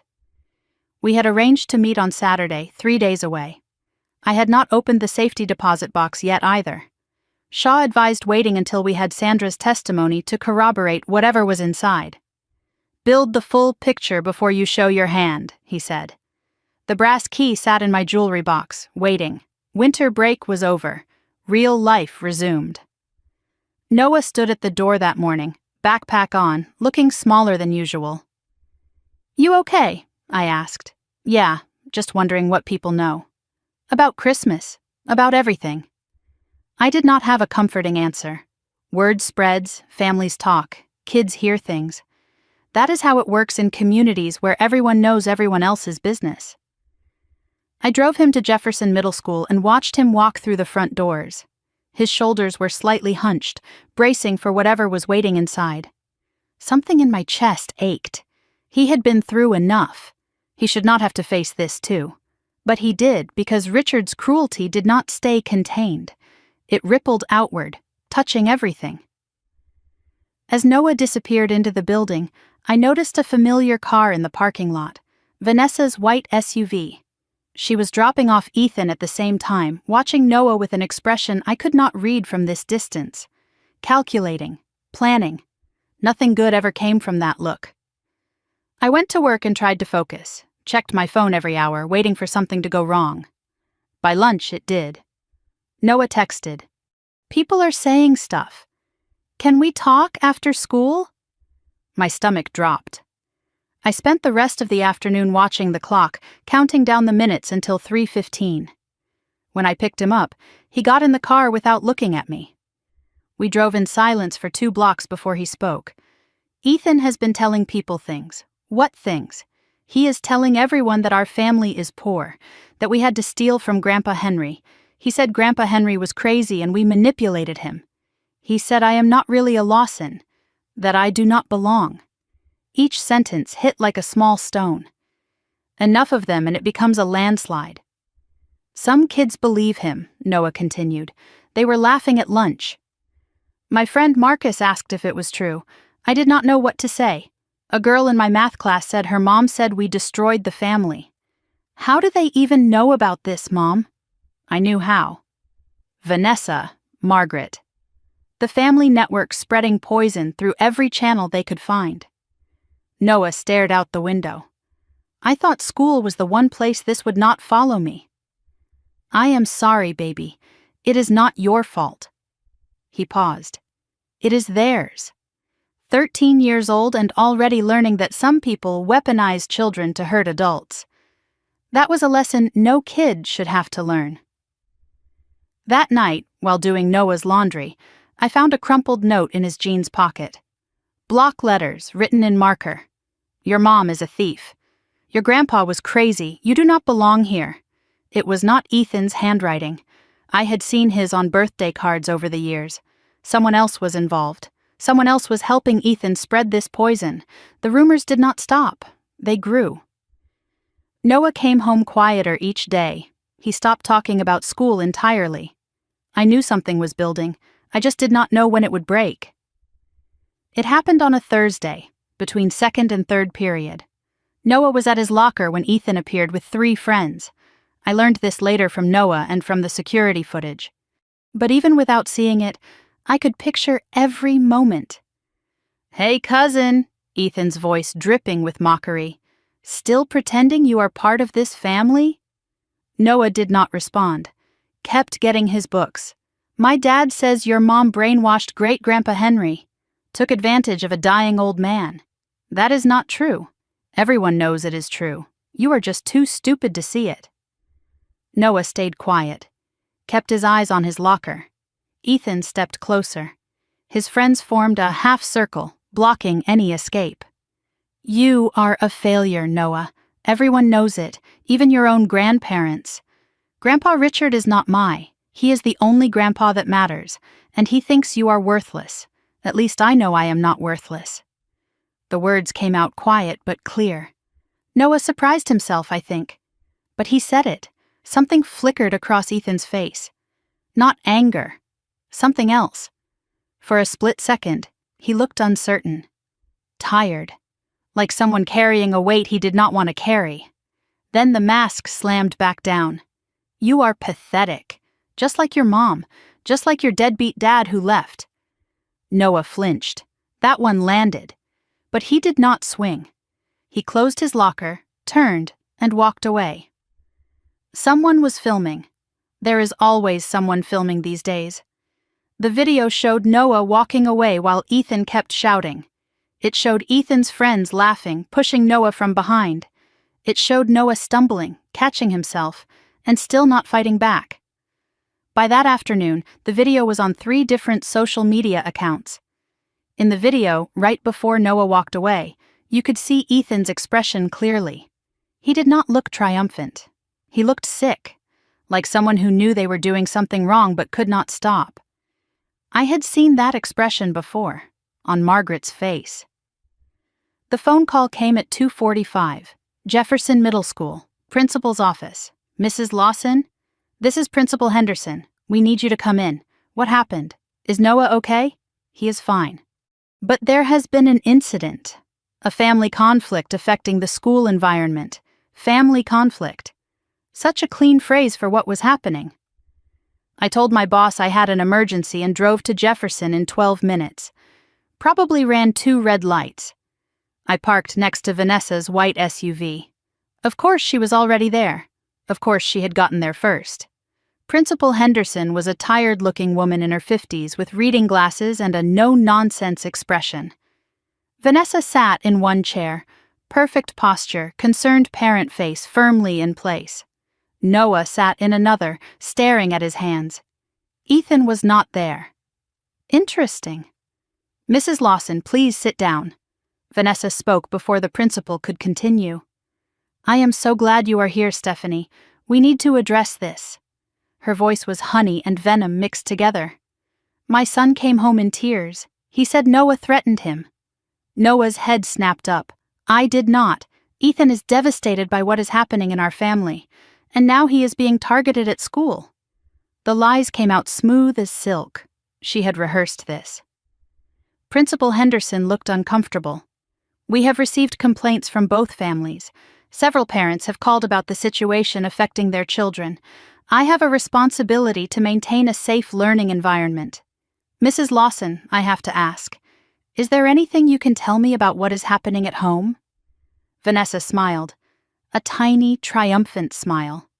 She thought she was winning. Before I could respond, the principal's phone buzzed. She glanced at it and frowned. "Excuse me, I need to check something." She left the room. Vanessa and I sat in silence, Noah between us like territory being fought over.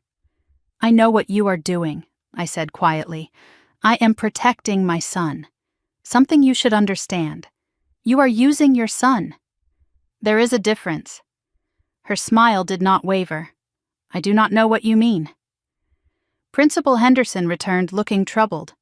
"I have just been informed that there is video footage of the incident. Several students posted it online. Our IT department has pulled copies." Vanessa's smile flickered. "Just slightly." "May I see it?" I asked.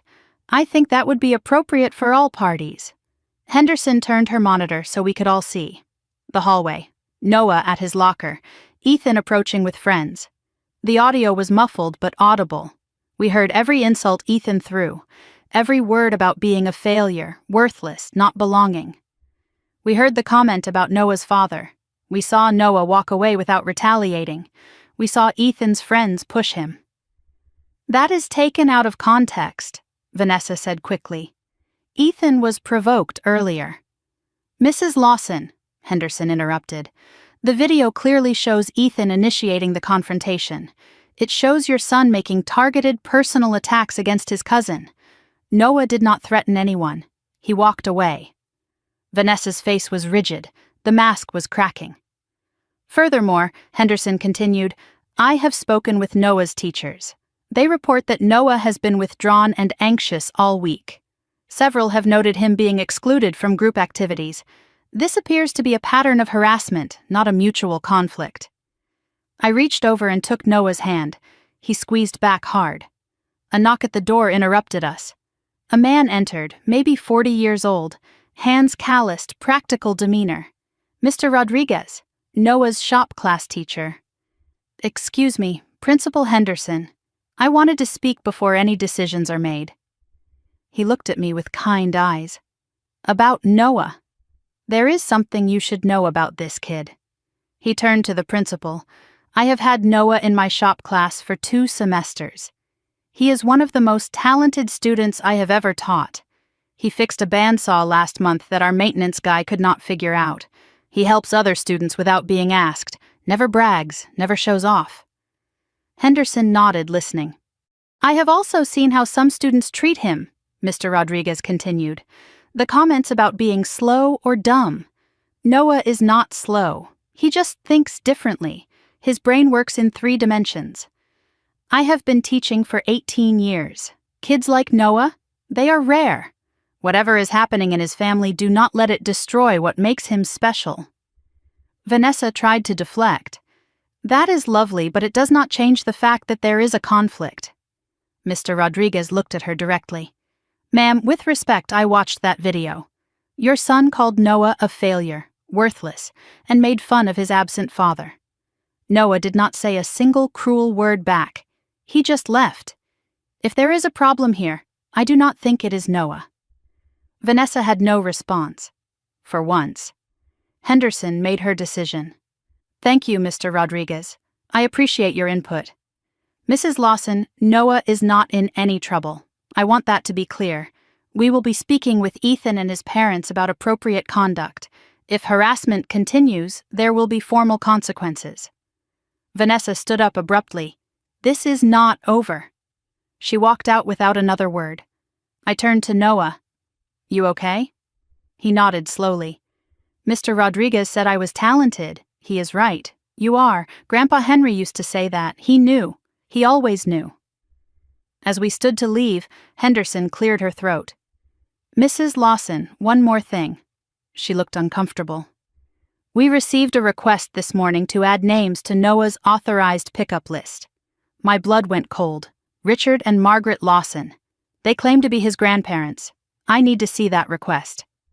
Henderson handed me a form. Official letterhead. Richard's signature. Submitted through the online parent portal that morning. They had listed their relationship as grandparents and requested emergency pickup authorization. "Do not add them to any list," I said. "Under any circumstances. They are not authorized to contact Noah at school. They are not authorized to pick him up, visit him, or receive any information about him. Henderson nodded. I understand. I will make a note in his file. Make it very clear. This is not a family disagreement. This is a safety issue. Noah had gone pale. They were trying to take me from school? They were trying to get access to you, without me knowing. Why? Because they want to convince you to give up the trust, or use you against me. I would not, I know. But they do not care what you would or would not do. They only care about winning. We walked out together, past the trophy cases and team photos, past normal kids living normal lives. I wondered if Noah would ever feel normal again. At the car, he stopped. Mom, I think they are going to keep coming. I think so too. What do? We stay one step ahead. We protect each other, and we do not back down.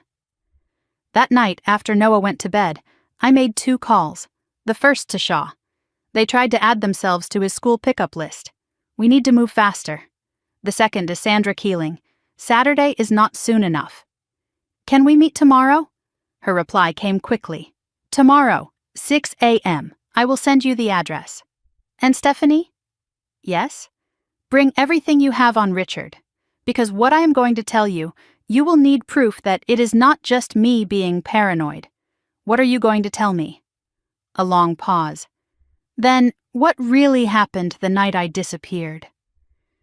I sat in the dark kitchen, the same kitchen where Richard had screamed that Noah would never amount to anything, and I realized something. This was not just about a trust or money or family pride anymore. This was about stopping a man who had been destroying people for decades, and I was running out of time to figure out how.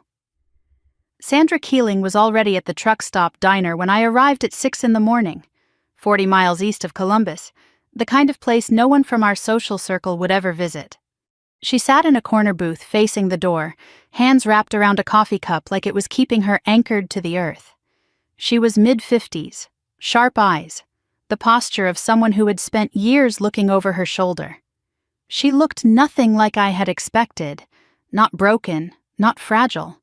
She looked like a survivor, steel wrapped in ordinary. When she saw me, her eyes filled with something. Relief, maybe, or recognition. The look of someone who finally had a witness to their story. Mrs. Lawson?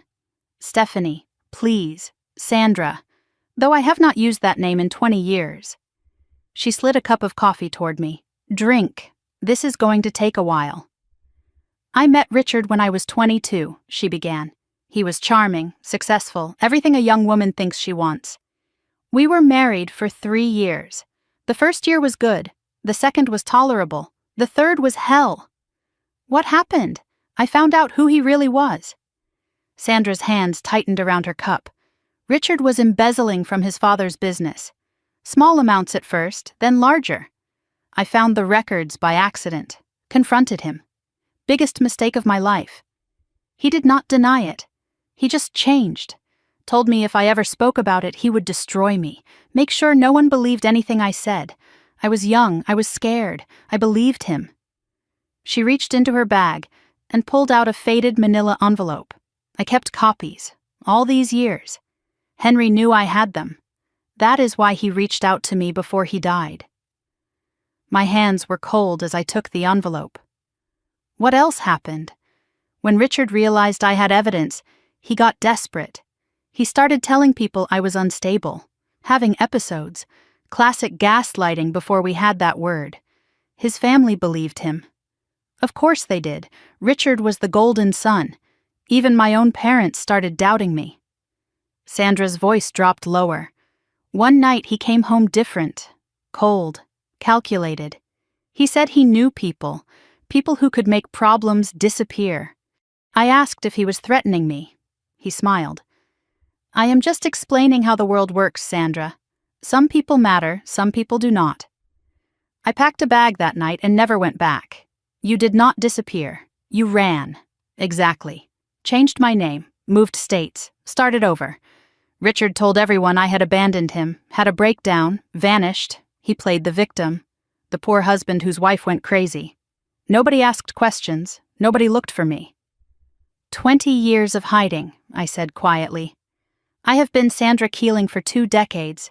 New identity, new life. Married again, divorced again. Kept my head down. But I never threw away those documents. I knew someday someone would need them. Henry found me 5 years ago, asked me to keep holding on, said the time would come. Sandra opened the manila envelope and spread the contents on the table. Financial records, bank statements, handwritten ledgers, evidence that Richard had stolen over $200,000 from his father's construction business in the 1990s. The company almost went bankrupt, Sandra explained. His father covered it up to protect the family name, but the records do not lie, and neither do I. One document caught my eye, a police report that had been filed and then withdrawn. What is this? Sandra's face darkened. The night before I left, Richard got physical. I went to the police. By morning, Richard's lawyer had convinced them I was hysterical. The report was buried. I stared at the document. Evidence of assault. Evidence of cover-up. Henry was always suspicious of Richard, Sandra continued, even when Margaret defended him. About 5 years ago, he hired a private investigator. Quiet, discreet. The investigator found me living in Kentucky, working as a bookkeeper. Henry called. We talked for 3 hours. What did he want? He was not looking to expose Richard. Not then. He wanted insurance, backup, something to protect the people Richard would eventually target. He said there was a boy, his great-grandson, who reminded him of himself. A boy Richard had already started dismissing, already started calling a failure. Henry wanted to make sure that boy had armor when the time came. That is why he created the trust. And that is why he asked me to hold these documents. If Richard ever went too far, if he ever tried to destroy someone the way he tried to destroy me, I was supposed to come forward. Henry said you would reach out when you were ready. He said you were the only one in that family with enough spine to use what I had. There is more in that safety deposit box Henry left you, Sandra added. Copies of some of these documents, but also things I do not have. Things only Henry knew about. What things? I do not know exactly. But Henry mentioned something once. Richard is not just a thief, he said. He is worse. And someday the proof will matter. Sandra gathered her things, preparing to leave. Stephanie, I need you to understand something. Richard has spent 30 years building his image, his reputation, his power. He will do anything to protect it. Anything. When I ran, I was alone. Nobody believed me. You have something I did not. You have proof. You have allies. You have a chance. Do not waste it. She paused at the edge of the booth. One more thing. Henry mentioned a woman, Helen Rourke. Said she and Richard went back decades. My blood chilled. She is his lawyer now. She is not just his lawyer, Stephanie. She is his fixer. And if he is using her, it means he is done pretending to play by the rules. Sandra left. I sat alone with the manila envelope, my mind racing. Richard was not just cruel, he was criminal, and I had proof. But proof only mattered if I used it right. Timing was everything. My phone rang as I pulled into my driveway. Derek! I almost did not answer, but something told me to hear him out. Stephanie, do not hang up, please. I am listening. Mom and Dad want to meet. Talk this out. No lawyers, no drama. That sounds like a trap. A pause. It is not.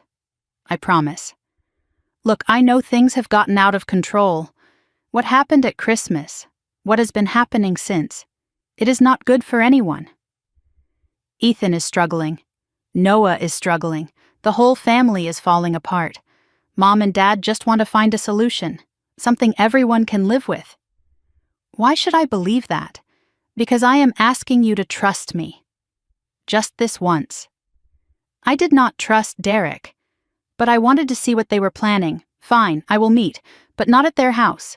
Where then? A restaurant? Public? My choice. That is reasonable. When? Tomorrow night, 7 o'clock. I will text you the address. Okay, thank you, Stephanie, really. I hung up and immediately called Patricia. They want to meet. Derek is playing mediator. It is a trap, she said flatly. I know, but I want to see what kind. You are going? With my recorder on and my eyes open, I need to know what they are planning. Patricia sighed. Just be careful. Richard is most dangerous when he thinks he is winning. Noah overheard part of my conversation. That night he came to my room. Mom? If you are walking into a trap tomorrow, can you at least teach me what to do if something goes wrong? I stared at my 13-year-old son. When did he become the one worrying about protecting me? I picked Caruso's for the meeting. Mid-range Italian, always busy, good lighting. Most importantly, security cameras covering every table. I arrived 30 minutes early and requested a specific booth, making sure the manager knew I might need a witness later. Richard and Margaret walked in at exactly 7.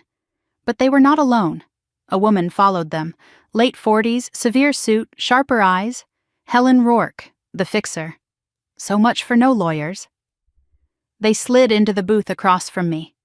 Richard smiled the smile of a man who thought he had already won. Stephanie. Thank you for coming. You brought a lawyer. Derek said no lawyers. Helen is just here as a friend, to help facilitate.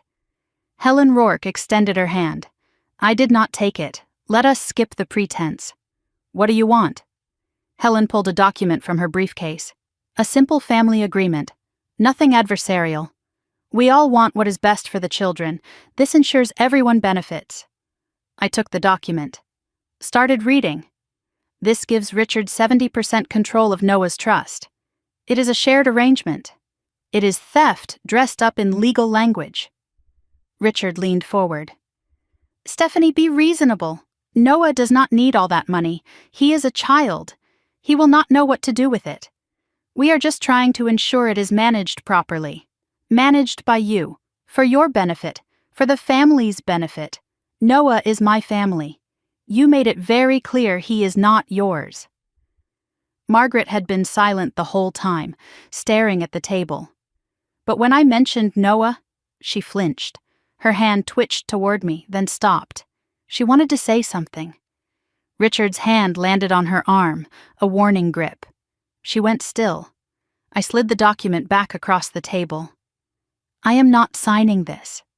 You are making a mistake, Helen said smoothly. The only mistake I made was coming here thinking you might actually want peace. Richard's jaw tightened. You are being emotional. No, Dad. I am being clear. Noah's trust stays with Noah. End of discussion. Richard's composure cracked. You ungrateful. He caught himself, looked around at the other diners, lowered his voice to a hiss. I built this family. Everything we have, I made it. You stole from your own father's business. Made nothing. Silence. Richard's face went white.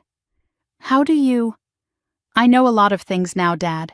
Things you thought were buried. Helen intervened, placing a hand on Richard's arm. Perhaps we should table this conversation for another time. There will not be another time. We are done here. I stood up. Richard grabbed my wrist. Sit down. We are not finished. Let go of me. Now. He held on for 3 seconds. Long enough for everyone nearby to see. Then he released me like my skin was burning him. I walked out without looking back. I could feel their eyes on me the whole way to the door. Outside, I took 3 deep breaths of cold air. My wrist was still warm where he had grabbed me. I photographed the red mark with my phone, timestamp, evidence. In my car, I sat in the parking lot with my hands shaking. Not from fear, from anger, from the effort of not screaming. My phone buzzed. Unknown number. A text. They are planning something worse. The restaurant was just the opening move. Be ready for what comes next. A friend. Who was warning me? Derek? Margaret? Someone else inside their circle? I did not know, but I was listening.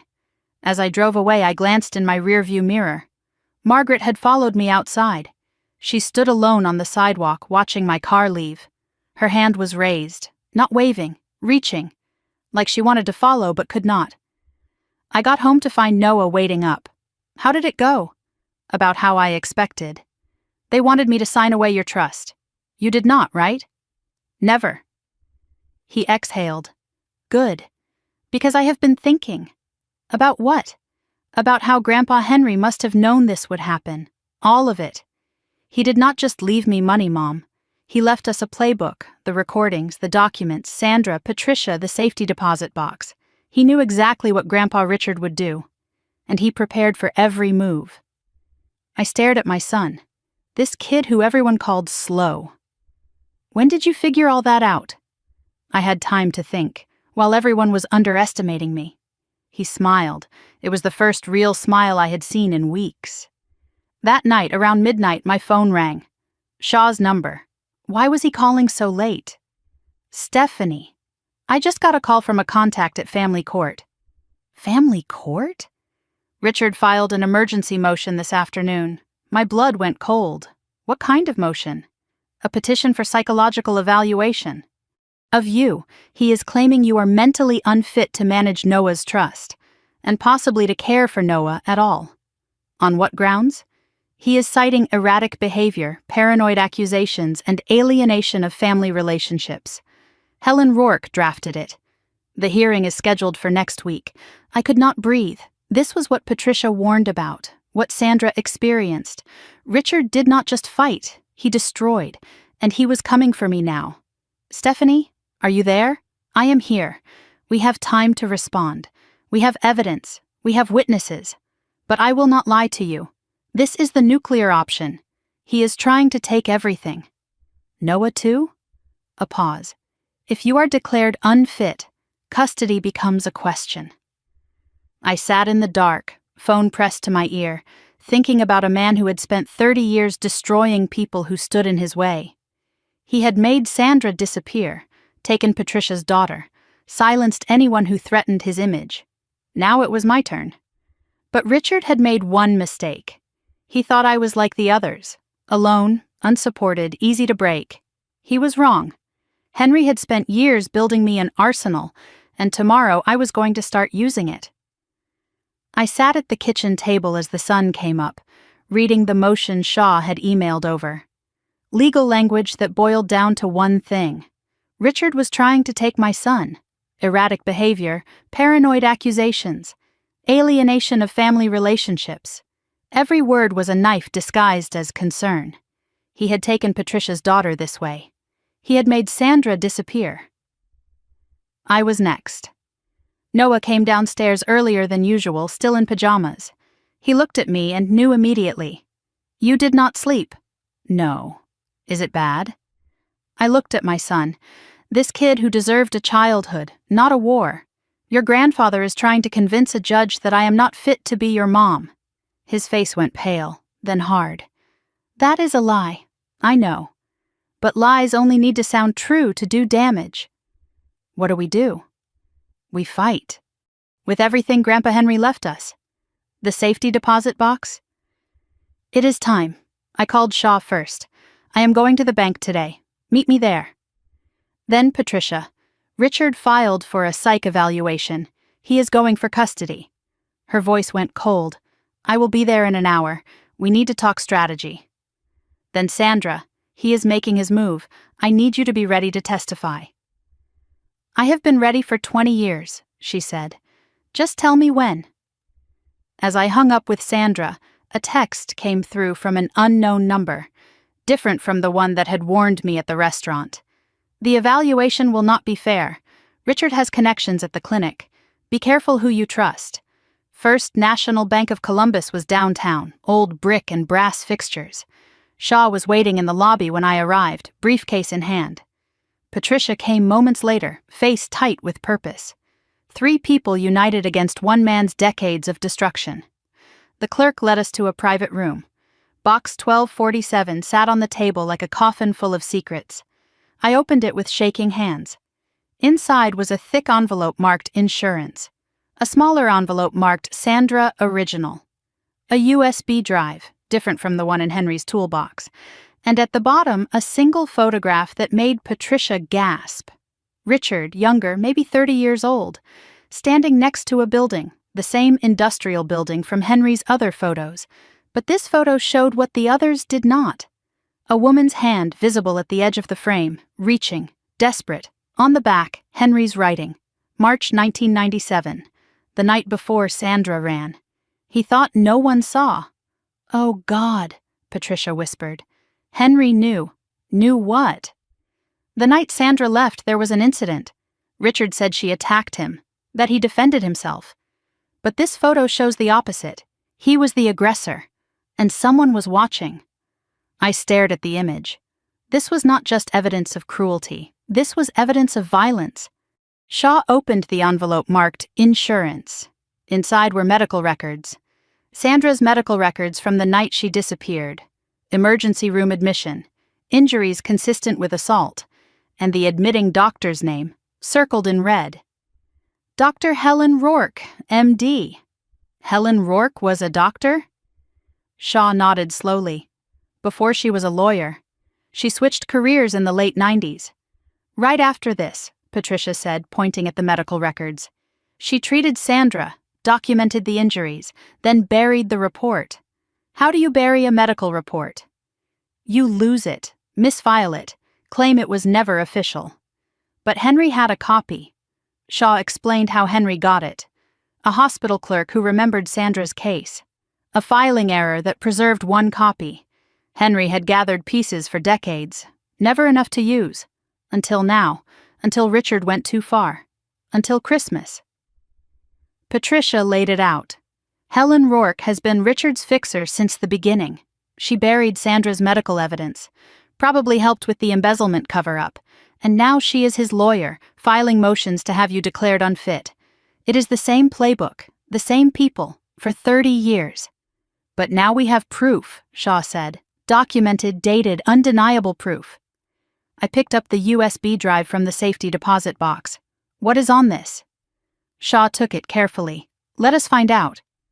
He pulled out a small laptop and inserted the drive. 3 files, video files this time, not just audio. The first showed Richard at a business meeting, signing documents that looked official. The second showed Richard and Helen Rourke in what looked like a hospital hallway, arguing in whispers. The third made us all go silent. Richard and his father screaming at each other in an office. You stole from your own family, Richard's father shouted. Your own blood. I did what I had to do. You were too weak to build anything real. Get out and never come back. You will regret this. I will make sure everyone regrets crossing me. Just before the video ended, Richard's father said something that made my blood freeze. What you did to that girl, Sandra, that is not business. That is something else. Something broken in you. Richard's response came cold and clear. Sandra got what she deserved. Anyone who threatens me gets what they deserve. The video ended. The room was silent. Patricia had tears running down her face. He said it. He actually said it. Sandra's voice would have been thick if she had been there. That is what he told me the night I left. Almost word for word. Stephanie, Shaw said quietly. If this goes public, Richard is finished. Not just legally, professionally, socially, everything he has built. He will be the villain in every story for the rest of his life. I thought about my father, the man who had called my son worthless, the man who had threatened Henry, assaulted Sandra, destroyed Patricia's family, the man who was now trying to take Noah from me. Included in the letter, I said, let him know we have it, but do not release it yet. Give him a chance to back down. And if he does not, then we burn his empire to the ground. Shaw asked a question. Who recorded the third video? It was not Henry. This was 15 years ago in an office. We all looked at the video metadata. The file name gave us the answer. HR Insurance 2009. Helen Rourke had recorded it herself. She had been keeping her own insurance against Richard, and somehow Henry had gotten a copy. Shaw spread everything on the conference table. Let us review what we have. Sandra's documents, embezzlement records, financial fraud, medical records, evidence of assault, Helen Rourke's involvement in cover-up, videos, Richard's confession of theft, his father's condemnation, Richard's threat, audio recordings, Richard threatening Henry, calling Noah worthless, Christmas video, public humiliation of a child. We cannot just dump all this at once, Shaw explained. We need to be strategic. Use each piece at the right moment. First priority, defeat the psychological evaluation motion. If we can show Richard's pattern of using false mental health claims, Sandra's case, Patricia's case, now yours, the judge will see he is weaponizing the system. Sandra is ready to testify, I confirmed. So am I, Patricia added. About Emily, about everything. What about Derek? Shaw asked. He has been quiet through all this. I do not trust him, I said. Neither do I, Patricia agreed. But he might be useful. He knows things. Things he has not told anyone yet.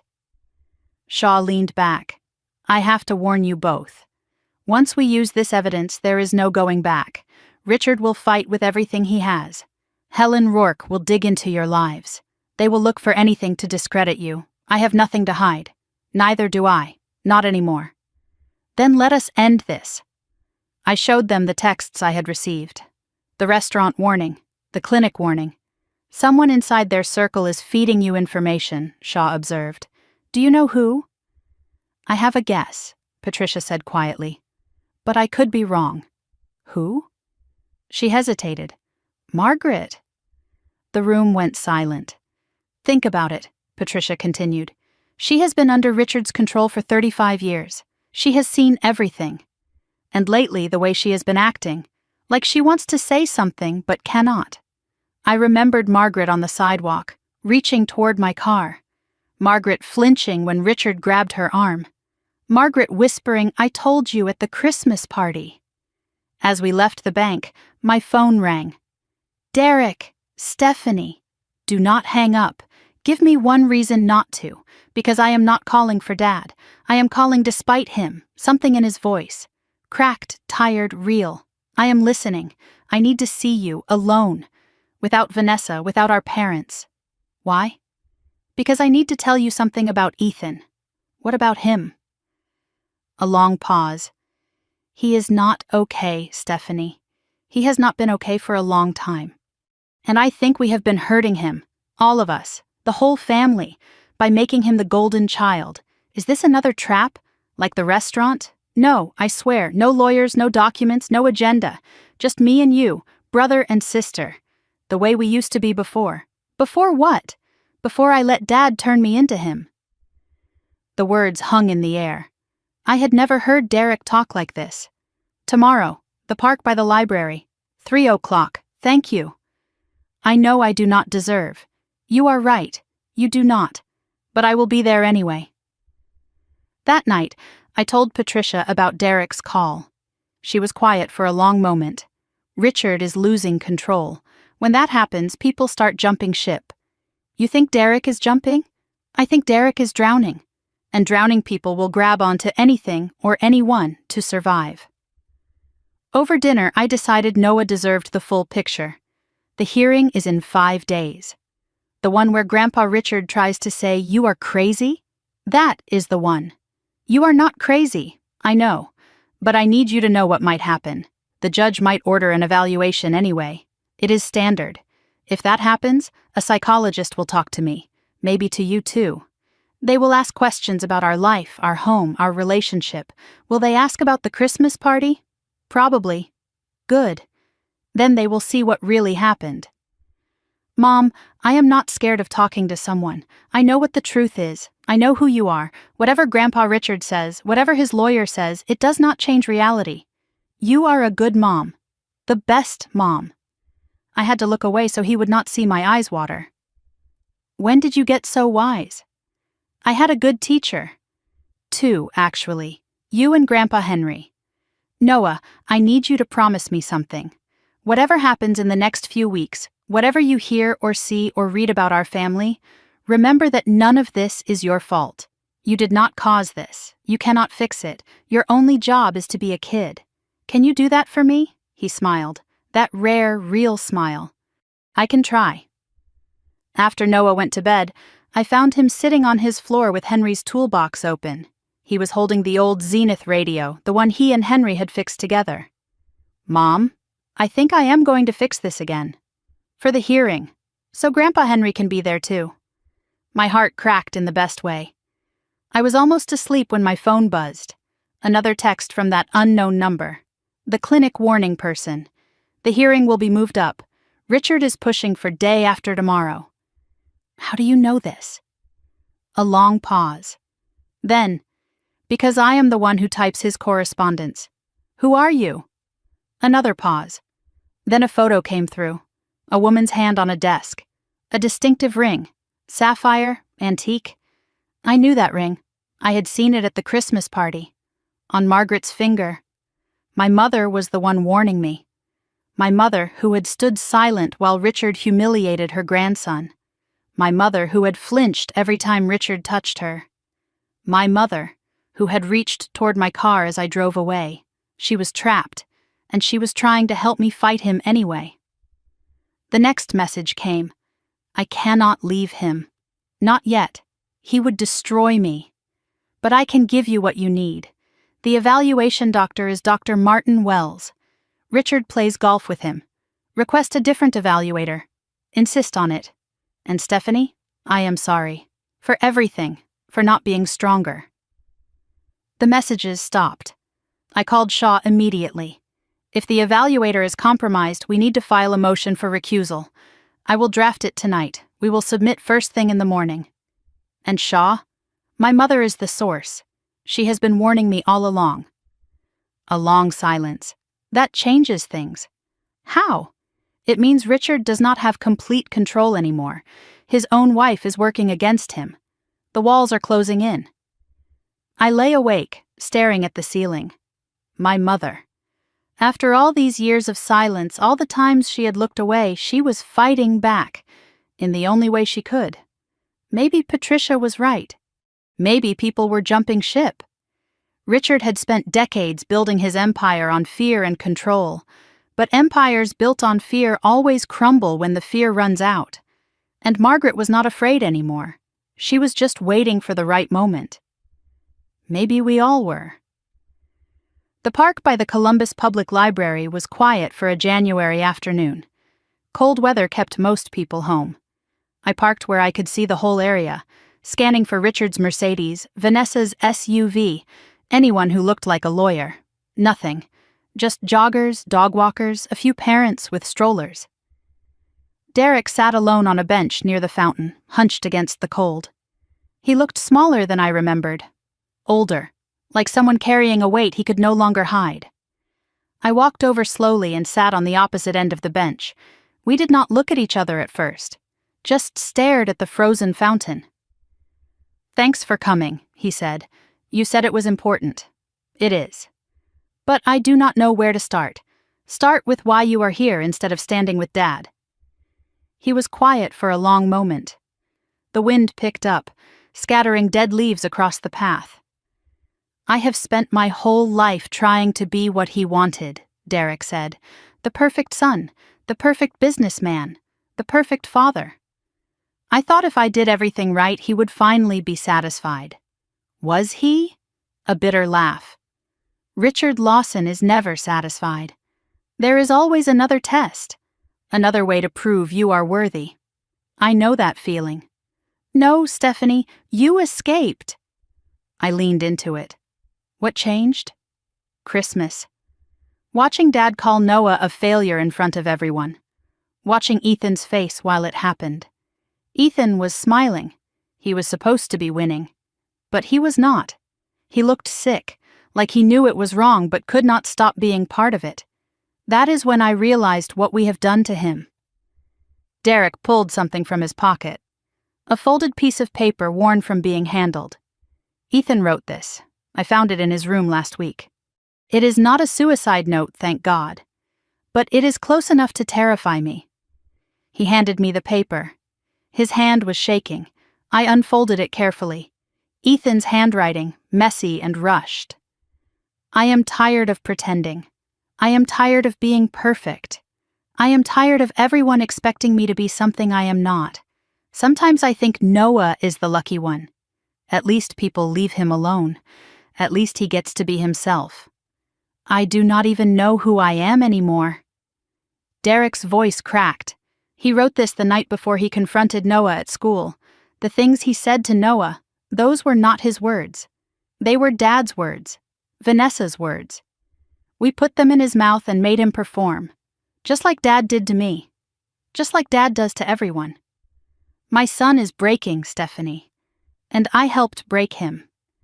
He explained the system Ethan lived under, every grade monitored, every activity scrutinized, every friendship evaluated for appropriateness. Ethan was not allowed to fail, was not allowed to struggle, was not allowed to be a normal kid.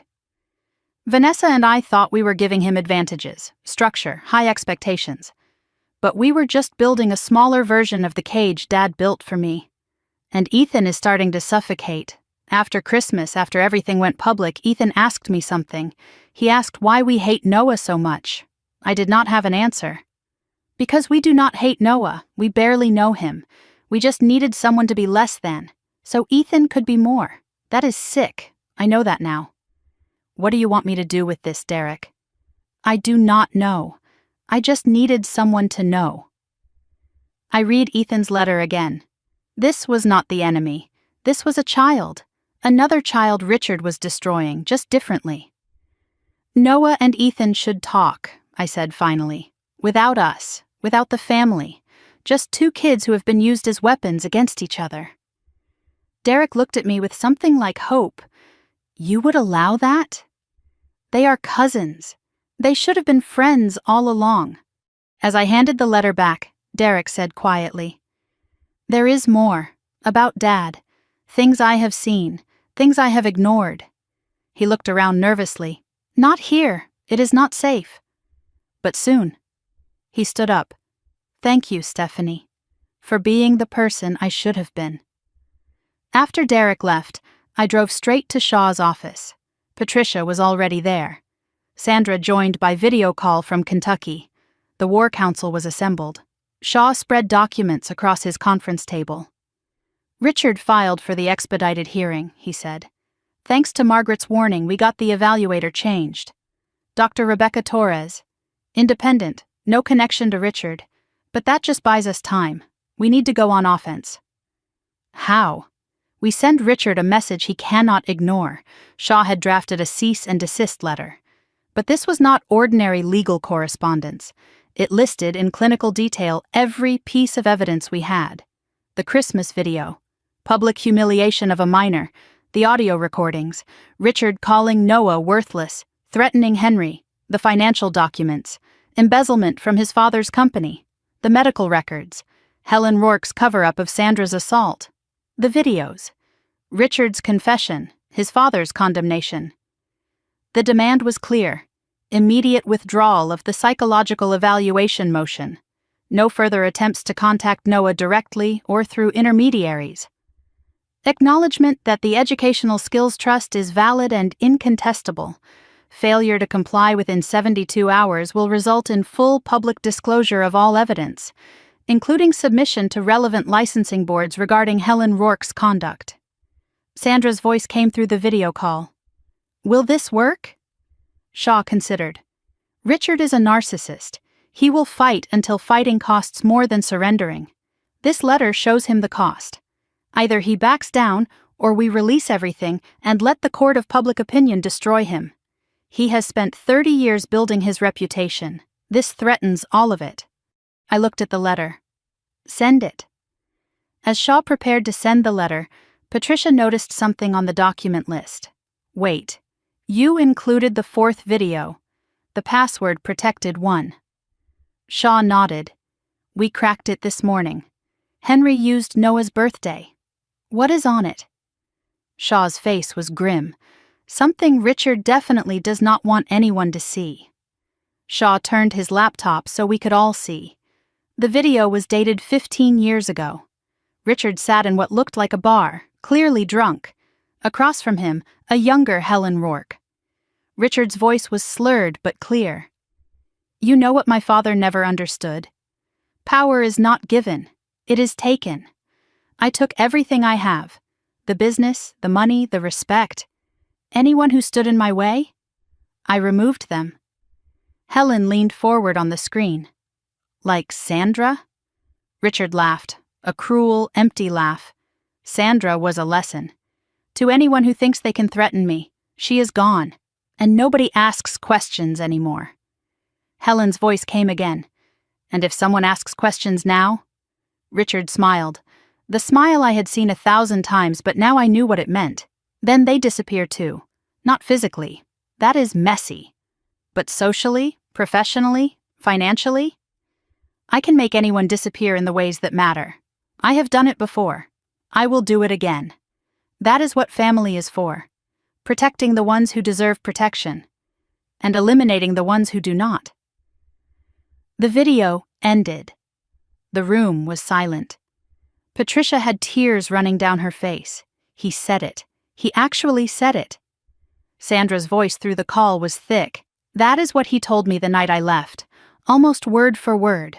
If this goes public, Richard is finished, Shaw said quietly. Not just legally, professionally, socially. Everything he has built.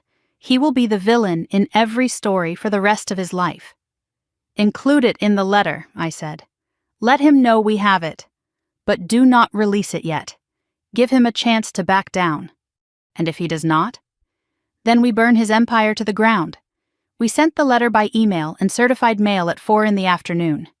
The email had read receipts. Richard opened it at 4:17. Then silence. 5 o'clock. 6 o'clock. 7 o'clock. Nothing.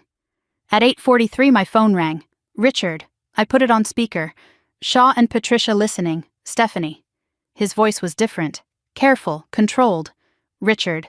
I received your correspondence. And? Silence. Then. Where did you get those materials? That is not the question, Dad. The question is, are you going to withdraw the motion? We can discuss. There is nothing to discuss. Withdraw the motion. Leave Noah alone.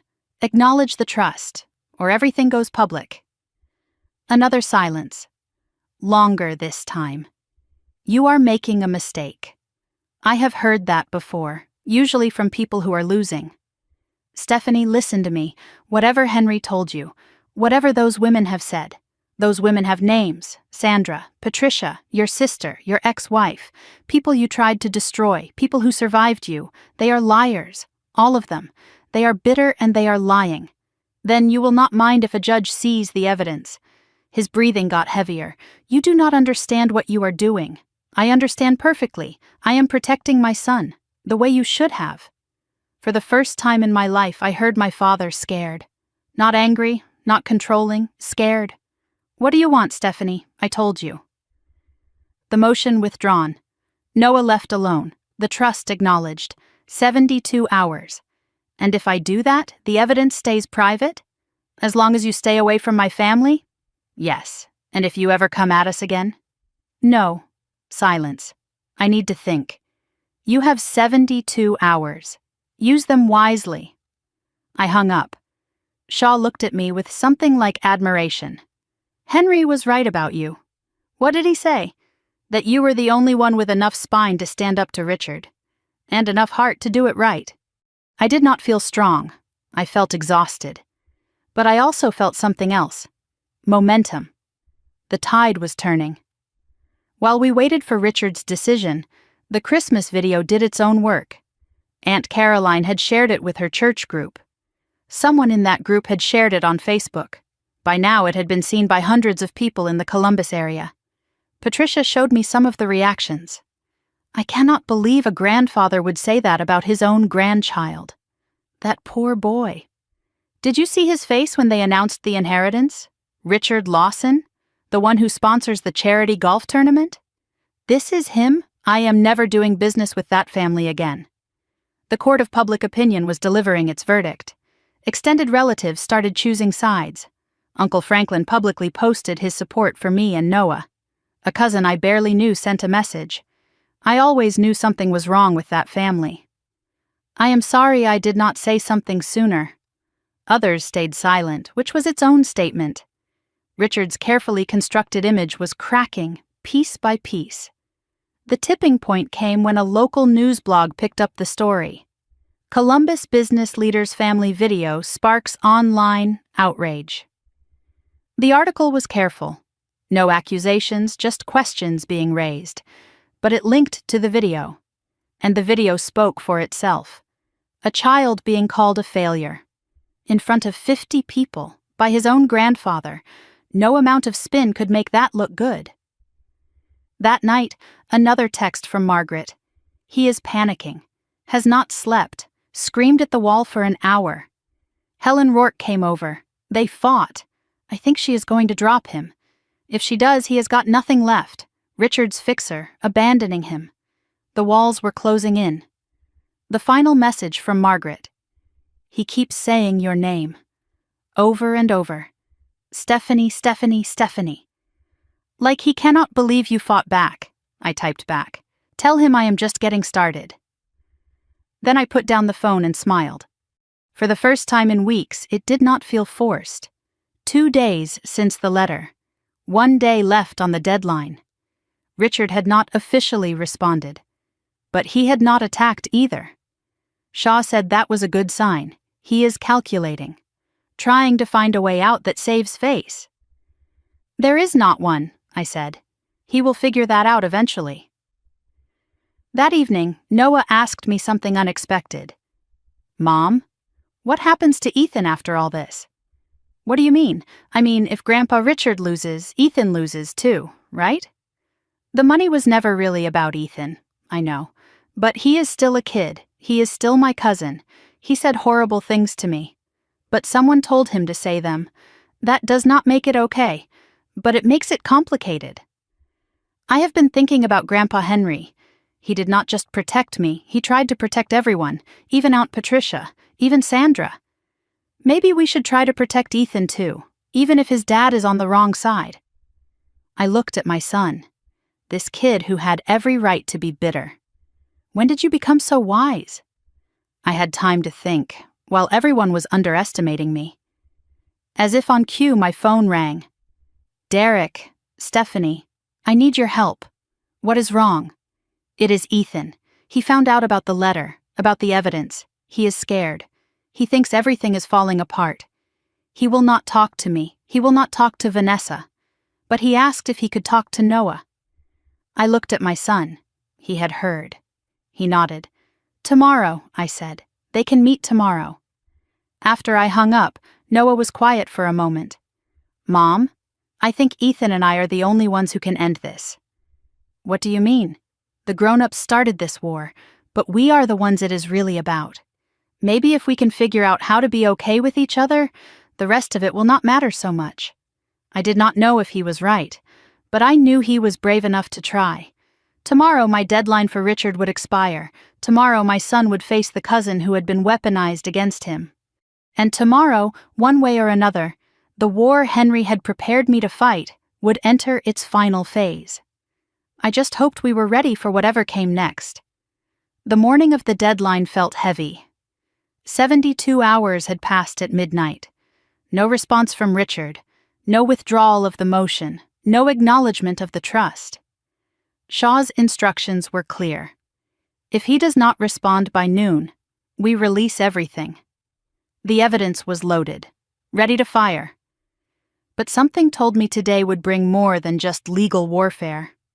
Noah was already up when I came downstairs, dressed in clean clothes, hair combed, unusual effort for a Saturday. The Zenith radio sat on the table, fully repaired. Grandpa Henry is coming with us today, he said. I did not argue, whatever gave him strength. Derek had texted the details for the meeting. Noon at Miller Park, the gazebo by the lake, neutral territory, public space, no parents, just the 2 boys. I would be nearby, Derek would be nearby, but invisible. This is their conversation, Derek had said. We already made enough mess. For once, I agreed with my brother. As we prepared to leave, my phone buzzed. Shaw, Richard's lawyer, just called. He wants to meet before the deadline, noon, same time as the kids. I stared at the message. It was not a coincidence. Richard was making his final play. Miller Park was quiet for a Saturday, cold weather keeping most people home. The gazebo sat by the frozen lake, picturesque and isolated. I spotted Derek's car on the far side of the parking lot. He gave a small nod. The truce was holding. We walked together in silence, Noah and I. The gravel path crunched under our feet. I could see a figure already at the gazebo. Ethan, alone, sitting on a bench. He looked smaller than I remembered. Younger. Scared. I stopped Noah at the edge of the gazebo area. I will be at the parking lot. 10 minutes away if you need me, I know. You do not have to forgive him. You do not have to be friends. You just have to be honest. Both of you. Noah nodded. Then he surprised me with a hug. Brief, fierce. Thanks, Mom, for trusting me to do this. I trust you with everything, baby. I stayed where I was as Noah approached the gazebo. Ethan stood up. They faced each other. Two boys, 14 and 13, carrying the weight of a family's war. They were too far away for me to hear, but I saw them sit down, together, on the same bench. My phone buzzed again. Shaw. Helen Rourke is here. She wants to talk before the deadline, coffee shop across from the park. I looked back at the gazebo. The boys were talking. I looked at my phone. The deadline was approaching. I am coming, I typed back. Time to fight on two fronts. As I walked toward the parking lot, I passed Derek's car. He was watching the gazebo through binoculars, his expression unreadable. But his hands were shaking. Whatever happened in that gazebo would not just affect the boys. It might determine whether Derek stayed with Richard or finally broke free. The coffee shop was small, mostly empty. Shaw sat at a corner booth, briefcase ready. Helen Rourke arrived at exactly noon. The deadline moment.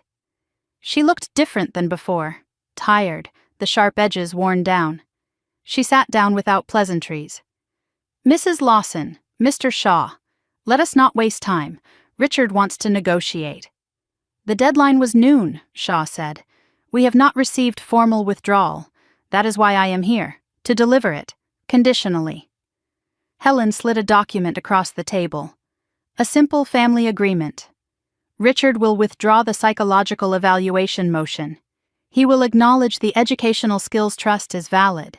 He will agree to no direct or indirect contact with Noah without Stephanie's express permission. In exchange. She paused.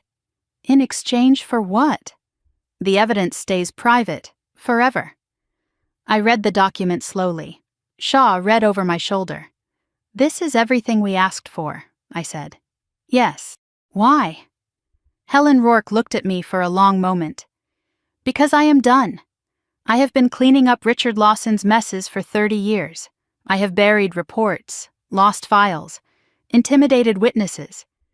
I told myself it was business, professional obligation. But that video you found, the one from the bar, seeing it again, hearing him say those things out loud, I realized I had been helping a monster. This is me getting out. Finally. She stood up. Sign the document. Take the deal. And for what it is worth, I am sorry. For all of it. As Helen walked away, Shaw noticed something I had missed. A second page stapled to the agreement. A handwritten note. There are more recordings. Ones he does not know I have. If he ever breaks this agreement, call me. I will finish what I started. No signature. Just initials. HR. I left the coffee shop with the signed agreement in my hand. Victory, but it felt hollow somehow. I walked back toward the gazebo, wanting to check on Noah. That is when I saw the white SUV tearing into the parking lot. Vanessa jumped out before the car fully stopped, face twisted with rage, phone in hand. Derek! I know you are here. I tracked your phone. She spotted Derek's car, then spotted him standing near the gazebo path. Then she saw the gazebo, and the two boys sitting together. What is this? What are you doing? She ran toward the gazebo. Derek intercepted her. Vanessa, stop. Let them talk. Talk? To her son? After everything? Ethan needs this. We need this. We need to win. That is what we need. No, that is what Dad needs. We need our family back. At the gazebo, Noah and Ethan had heard the commotion. They stood up, watching their parents. I reached the scene just as Vanessa broke free from Derek. Ethan, get in the car, now. Ethan did not move. Ethan, I said now. No, Mom. The word hung in the air. Simple. Devastating. I am tired, Mom. Tired of pretending, tired of being perfect, tired of hurting people because it is what Grandpa wants. Noah is not my enemy. He is my cousin. He is family, the only one in this family who actually talked to me like I am a person. Vanessa's face cycled through shock, anger, hurt. Ethan, you do not understand. I understand everything. I have understood for years. I just was not brave enough to say it. The sound of another car. We all turned. A black Mercedes pulling into the parking lot. Richard behind the wheel. Margaret in the passenger seat. They had tracked Vanessa. And now the whole family was here, in the same place, with nowhere to hide. Richard walked toward us like he owned the park, that confident stride, that controlled expression. But something was different. His eyes kept darting, calculating. He did not know about Helen's deal yet. He did not know he had already lost. Ethan, come here. The command voice, the one that had controlled this family for decades. Ethan flinched, but he did not move. Grandpa, I do not want to. I am not asking what you want. I am telling you what to do. That is the problem. Richard looked around at the assembled family. Derek standing with Vanessa, but clearly not on the same side. Margaret hovering by the car, watching. Me with the signed agreement in my pocket. Noah standing next to Ethan like they had made some silent pact. This is what you wanted, Stephanie? To turn my own family against me? They turned themselves, Dad. All I did was stop pretending. Noah stepped forward. Grandpa Richard? Everyone turned. Ethan told me about the pressure, the expectations, the fear. You did that to him, just like you did it to my mom, to Aunt Patricia, to everyone. You think you are building a family, but you are just building people who are afraid of you. That is not legacy. That is just sad. Richard's face went purple. You dare. Yeah, I dare. Because someone has to. In the silence that followed, Margaret walked forward. Everyone watched, uncertain. She passed Richard without looking at him, walked straight to Noah, and pulled him into a hug. I am sorry, she whispered. I should have said that years ago. I am so sorry. Richard stared at his wife like she had just stabbed him. Margaret, what are you doing? She turned to face him. Something I should have done 30 years ago. Choosing someone else over you. Richard's control finally cracked, his face contorted. He lunged toward Margaret, toward Noah. Derek and I both moved at the same time. But Ethan got there first. He stepped between his grandfather and his cousin. Do not touch him. The words came out low and steady, the voice of someone who had finally found his line. Richard stood alone, his wife behind Noah, his son beside Derek, his grandson blocking his path. The only one who came to stand with him was Vanessa, but even she looked uncertain, outnumbered, outmaneuvered. I pulled the document from my pocket. It is over, Dad. Your lawyer dropped you. She signed the agreement. You withdrew the motion, acknowledged the trust, agreed to stay away. Helen Rourke is done protecting you, and everyone here just saw who you really are. For a moment I thought he might explode. Instead, he deflated. The posture sagged, the face went slack. He looked old, fragile, almost human. You do not understand, he said quietly. Everything I did was for this family. No, Dad, everything you did was for yourself. The family was just your excuse. Richard looked around one more time. At Margaret, who would not meet his eyes. At Derek, who was holding Ethan. At me, with the proof of his surrender in my hands. At Noah, who had started all of this by simply existing. This is not finished, he said. Yes, it is. He walked back to his car, got in, drove away. Vanessa hesitated, then followed in her SUV. The park was quiet again. Margaret still had her arm around Noah. Derek stood with Ethan, both of them crying quietly. I looked at this broken, bleeding family and felt something I did not expect. Not triumph, not revenge, hope. Noah caught my eye. Is it over? Almost. There is still one more thing. What? We have to figure out how to be a family again. Not his version. Ours. Later, Noah told me what had happened in the gazebo. What he and Ethan had said to each other when no one was listening. When I sat down, Ethan would not look at me, Noah said. He just stared at the frozen lake like it was the most interesting thing in the world. So I waited.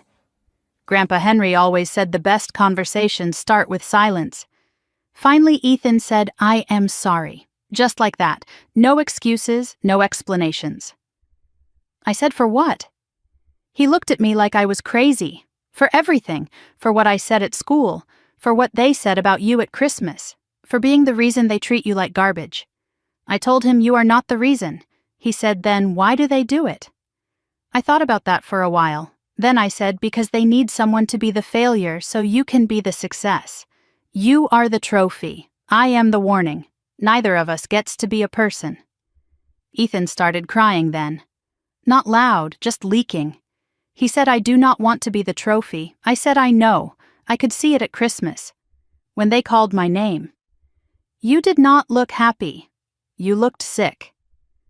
Then Ethan told me things I did not expect. About how he has panic attacks before every test. How he cannot sleep before competitions. How his mom checks his grades every single night and lectures him if anything drops below 95. How Grandpa Richard calls him the hope of the family like it is a title he has to earn every day. He said, "Sometimes I wish I could just stop. Stop trying, stop pretending, just be normal, like you." I told him normal is not what they call me. He laughed. First real laugh I had ever heard from him. "Yeah, they call you worse things. But at least you do not have to carry anything. You are free, Noah. I am not." Noah paused in his retelling. "That is when I understood, Mom. Ethan is not my enemy. He is another prisoner. We are both in cages, just different kinds. His is golden, mine is invisible. But neither of us can get out unless we help each other." He looked at me with those serious eyes. "Ethan told me something else, something about Grandpa Richard. He said my dad is scared of him too. Everyone is. But nobody talks about why. I think Ethan knows more than he has told anyone, even his parents. Tomorrow there would be a hearing, documents to sign, legal formalities to complete. But the real battle had been won here, in a park, by a 13-year-old boy who refused to hate his cousin, and a 14-year-old boy who finally found the courage to say no. Henry had prepared me to fight a war. Instead, these two kids had found a way to end one. Maybe that was the real legacy he had wanted all along. The courtroom smelled like old wood and older decisions. Family Court, Columbus, Ohio, 3 days after the park confrontation. Shaw sat beside me, briefcase full of evidence we no longer needed to use. Richard sat across the aisle with a new lawyer. Helen Rourke was gone. He looked diminished, smaller than I had ever seen him. Margaret was not with him. First time in 35 years, she had not stood by his side. Judge Martha Coleman was mid-60s, reading glasses, no-nonsense demeanor. She reviewed the withdrawal documents Richard's new lawyer had filed. "Mr. Lawson, you are withdrawing the motion for psychological evaluation." "Yes, Your Honor, and you are acknowledging the validity of the Educational Skills Trust established by Henry Mitchell?" A long pause. "Yes. And you agree to no contact with the minor Noah Lawson without express written permission from his mother?" An even longer pause. "Yes." Judge Coleman looked at Richard over her reading glasses. "Mr. Lawson, I have reviewed the materials submitted by both parties. I want to be clear, this court does not look favorably on attempts to weaponize mental health evaluations against fit parents. Whatever family disagreements exist, children should never be pawns. I hope everyone here remembers that going forward." Richard said nothing. His jaw was clenched so tight I could see the muscle twitching. The hearing lasted 23 minutes. 23 minutes to end a war that had consumed months. As we filed out, Richard passed me without a word. But at the door, he stopped, turned. "You think you have won?" "I do not think anything, Dad. I know." He walked away. I never saw him in person again. As Richard left the courthouse, I noticed a woman waiting by the entrance, Sandra Keeling. She had come to watch, to witness the man who had terrorized her finally face consequences. Their eyes met for 1 second. Richard looked away first. 1 month after the hearing, the dust began to settle. But settling dust reveals what was hidden underneath. And what we found was both devastating and liberating. Richard's fall was swift and complete. The Christmas video had done its work. His business partnerships dissolved. No one wanted to associate with him anymore. The charity board he had chaired for 15 years asked for his resignation. The country club membership he had treasured was quietly revoked. He became what he had always feared most: invisible. Margaret filed for separation 2 weeks after the hearing. She moved into a small apartment downtown, the first home she had chosen for herself in 35 years. She called me once, late at night, voice trembling. I should have left him decades ago. After what he did to Sandra, to Patricia. Why did you not? Because I was afraid. And because I told myself the fear meant something else. What did you tell yourself it meant? Silence, then. Love. I called it love for 35 years. What do you call it now? Survival. That is all it ever was. Derek and Vanessa separated too. Derek moved out, took an apartment near his office. Shared custody of Ethan, though Ethan spent more time with Derek. Vanessa fought it at first, but Ethan made his wishes clear. I love you, Mom, but I cannot be your trophy anymore. Those words broke something in her. Maybe something that needed breaking. Patricia came back to Columbus for the first time in 20 years. Not as a ghost, as family. She reconnected with Margaret, 2 women who had both been diminished by the same man. They had coffee every Tuesday, talked about everything they had lost, everything they might still find. Patricia told me something during one of our conversations. Emily called me, my daughter, the one Richard took. Her voice cracked. She saw the news. She wants to meet. 20 years of silence, broken by a 13-year-old boy who refused to be erased. Noah and Ethan started spending time together. Really together. Not as competitors, not as weapons, as cousins. Saturdays at our house, working in the garage, Noah teaching Ethan how to use tools. Ethan teaching Noah video games. The things they should have shared all along. I walked into the garage one Saturday to find them both covered in grease. They were working on an old motorcycle Noah had found at a garage sale. It does not run, Noah had said when he brought it home. But it will. Ethan was holding a wrench, looking uncertain but determined. I have never fixed anything before, he admitted. Neither had I, Noah said, until Grandpa Henry showed me. Now I am showing you. The panic attacks were getting better for Ethan. He had started seeing a therapist. His grades had dropped slightly, and for the first time no one punished him for it. I got a B+ in math, he told Noah one day. Cool. My mom would have freaked out before. What did she say now? She said she was proud of me for trying. That is good, right? Yeah, it is weird, but good. Noah had started a vocational program, electronics and small engine repair. The trust Henry left was paying for it, exactly as Henry had intended. His teacher, Mr. Franklin, called me after the first month. Mrs. Lawson, your son is exceptional, I know. No, I have been teaching for 22 years. I have never seen hands like his. He sees how things work, not just mechanically, intuitively. That is a gift you cannot teach. Noah and Ethan were not just cousins anymore. They were friends. Maybe something closer. Brothers in a way that had nothing to do with blood. They had been through a war together, and they had both chosen the same side, the right side. One evening I overheard them talking in the garage. Do you ever hate them? Ethan asked. Our grandparents? For what they did? Noah was quiet for a long moment. I used to. But hate takes energy. And I would rather spend that energy fixing things. Ethan laughed. You sound like a fortune cookie. I sound like Grandpa Henry. That is better. 3 months after the hearing, Shaw called with news. The trust was fully activated. ready to deploy. $180,000, plus the Florida property proceeds. Noah's future, secured by a man who had seen it coming years before. The money funded the vocational program, tuition, tools, materials, a workshop renovation in our garage, proper equipment, proper lighting, a savings account for Noah, managed until he turned 18, and one special purchase: the motorcycle he and Ethan were restoring. Noah did not care about the money, not really. What he cared about was what it represented. "Grandpa Henry believed in me," he said, "before I believed in myself. He saw something everyone else missed. I want to be worth what he saw." "You already are, baby. You always were."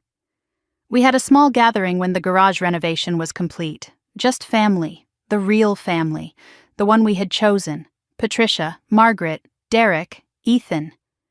Shaw came too, with a bottle of champagne and a letter he had been holding. "Henry asked me to give this to Noah when the workshop was ready. He wrote it 2 years before he died." Noah read it aloud, voice steady. "Noah, if you are reading this, the workshop is built and the trust is working. I am probably gone. But I want you to know, I am not really gone. Every time you pick up a tool, I am there. Every time you fix something broken, I am there. Every time someone tells you that you are not enough, remember, I chose you. Not because you were perfect, because you were real. Build good things, Noah. Fix what is broken. And never let anyone make you small. I love you. I always will. Grandpa Henry." Margaret was crying when Noah finished. "I never knew Dad felt that way," she whispered. "He never said." Patricia put a hand on her shoulder. "He showed it. Every day. We just were not paying attention." 6 months had passed since Christmas. 6 months since my father called my son a failure in front of 50 people. 6 months since I stood up and fought back. It felt like a lifetime. It felt like yesterday. I learned something about family. Family is not blood. Family is who shows up, who protects, who chooses you when it costs them something. Margaret chose me when it cost her a marriage. Patricia chose me when it cost her safety. Derek chose his son when it cost him everything he thought he wanted. That is family. Not the accident of genetics. The intention of love. I learned something about strength, too. I used to think strength meant enduring, swallowing, surviving. Now I knew better. Strength means standing up, speaking out, protecting what matters. Strength means being willing to lose everything to save someone you love. Henry knew that. He had built his whole plan around it. He had bet on me, and I had proven him right. I learned something about Noah. My son was never broken. He was never a failure. He was just different. And different, I had learned, was a superpower. The world needs people who think differently, who see what others miss, who fix things instead of breaking them. Noah was exactly who he was supposed to be. The only failure would have been if I had let them change him. Now, on Saturday mornings, I bring coffee to the garage, watch Noah and Ethan work on whatever project has captured them, listen to them laugh, argue, figure things out together. And I think about Henry, about what he really left us. Not just money, not just protection, permission, to be ourselves, to be enough. One Saturday, Noah looked up from the motorcycle and said something unexpected. "Mom, I have been thinking." "About what?" "About writing this down. Everything that happened, like a story." "Yeah. So other kids know. Know what? That being different is not the same as being broken, and that someone out there believes in them, even if they cannot see it yet." It was a Sunday evening, late spring. Noah had been working on something secret for weeks. "Come to the garage," he said. "I want to show you something." On the workbench sat the old Zenith radio, the one he and Henry had fixed together years ago, but it was different now, modified, upgraded. "I rebuilt it," Noah said, "from the inside out, added new components, made it stronger. But I kept the parts that mattered, the original parts, the ones Grandpa and I touched." He flipped the switch, static at first, then music, an old jazz station, scratchy and warm. But underneath the music, something else, a voice, Henry's voice, a recording Noah had found on the old USB drive. This is Henry Mitchell. If you are hearing this, someone I love is listening. Remember, the people who fix things are the ones who keep the world running. Everyone else just takes credit. The recording ended. The jazz played on. Noah looked at me, eyes bright. He is still here, Mom. In the things he built, in the things he taught me, in us. I pulled my son into a hug. This boy who had been called worthless, who had been dismissed and diminished. This boy who was more whole, more real, more valuable than anyone who had ever doubted him. I love you, I said. I know. I love you too. And Mom? Yeah? Thanks for fighting for me. Always, baby. Always.